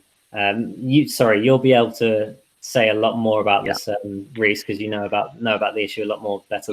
So Daryl was the one who actually reported on this. He was the one who came across it all and has published it and so on. But basically, what it means, what's happened is a lot of members emailed head office when Gerard was blocked. And they said, "How dare you? This is awful." Quite a long email in most cases, and said, "This is quite awful. We should be allowed to decide, not the NEC." So on, so on. The arguments we've all had on this stream, and they said, "If Gerard isn't allowed to stand, then I will leave the party," right? Or words to that effect. One of them certainly said words exactly like that. Some others have said similar phrases, but all words to that effect. If Gerard isn't on the ballots, I will leave the party. Right? That's the wording, or thereabouts. Now, all of those were replied to, and generally the standard response that was given by head office at the time was, "Don't leave just yet. It's still all up in the air. There are legal cases going on, and actually Gerard is challenging it, and Gerard is still wanting to stand. So please don't go anywhere yet. Stick with us. See what happens." That was their line. And then everyone said, "Okay, I'll stick with it. We'll see where it goes." Some of them replied to the emails. Some of them didn't reply to the emails, but they certainly didn't say, "No, I want to leave." Right? Then all of a sudden, head office have started replying to those email threads again and have said to everyone, "Hi, as per your previous email, Gerard will not be on the ballot, so I'm revoking your membership." And they're using the argument, the justification they're giving is, well, they asked for that a little while ago, so we're removing them. But that's not how that works. And that's not how that's ever worked. The way it works is the only way a member revokes their own membership is if they email or contact head office and say, "I want to leave right now, please revoke my membership." That's how that works. If a member goes, I will leave under these conditions, then that's different. And the wording of that is very important. And I'll explain what I mean. If they say, "I will leave under these conditions," what the member is saying is, "I will action myself the process of leaving the party. I will, under these conditions, go and contact you again and say I want to leave the party." Right? That's what that means. That's different to saying, "If this happens, please remove me," which is not what the members said. The members did not ask to be removed. They said, if you do this, I will leave. And therefore, head office have no right to remove them. Now, on Kipper Central, there are screenshots proving that this has happened to 2 members. I'm aware of cases where it's happened to more members who don't want their cases being published. I suspect there's a hell of a lot, even more than that, who just haven't reached out to us yet. This is potentially big. It may literally be limited to the ones we know about, which is only a handful. It may be much more widespread. But either way, the fact it's happened to even 1 member is wrong. Yeah. Oh, it's a disgrace. Yeah. And if you haven't seen the screenshots, please read them on Kipper Central because they're pretty awful. Yeah, the big issue, as you've already pointed out, is that they're taking an email, basically venting frustration, saying, "Look, the situation is ridiculous, and if it's not resolved, I'm leaving." And as the person said in one of the emails, it said, "Look, if Batten." Barry Batten. If Batten is not on the ballot paper, then I'm leaving. And that was more or less all one person said. And the person on the other end, on the UKIP, on the membership side of it, basically took that as a request to leave because Batten isn't on the ballot paper. Therefore, they made the conclusion that meant that the person wants to leave. No, that's not what they're saying. They're not saying if Batten doesn't get put on the ballot paper, please revoke my membership. Nobody said that. As far as I'm aware, nobody said that. Therefore, the membership side of the pie should basically all they should have done was taken this on board. People are angry, and it should have stopped there. It should never have gotten any further than that. But for some reason, I don't know if it's one person doing it, whoever it is, somebody took it upon themselves to be like, right, well, that's enough. I'll just beat you out because that's enough of the indication. I will add, in defense of, or not in defense of, but in the interest of fairness, I will add that I know of at least 1 member who that happened to, who was kicked out by head office. They then went back to head office and said, "No, that's not what I wanted. How dare you?" And then head office did add them back. Okay. Can't reverse their decision. However, what worries me is how many members did that and didn't get the decision reversed. I don't know. So I imagine that if every member who's had that done does contact head office, they will be added back. However, that still doesn't make it okay. It should never happen. It's like if you steal £100 from someone and then a week later go, "Sorry, I shouldn't have done it," and hand the £100 back. Doesn't make it okay. No. It's better, but it's still not okay. And the problem is how many people just took it. Didn't fight back. That's what worries me. I'm afraid, guys, I am going to have to wrap it up and go at this point. I think we've covered most of the things we wanted to. Well, but you guys go ahead. I actually wanted to wrap up soon as well, but I just wanted to very quickly bring these topics together. So what we talked about, Gerard Batten getting blocked, Darrell Goodlife being suspended, the YI referendum which got overturned, and what we're talking about now with the memberships being cancelled on false grounds. I think there's a broader conversation here about freedom of speech and democracy. Oh, also me getting banned from the YI Hub Facebook group, where we need to have a conversation more about this and really be more honest about what is true freedom of speech and true democracy, and really sort of make sure that it is the members who run the party and not certain people who hold powerful positions.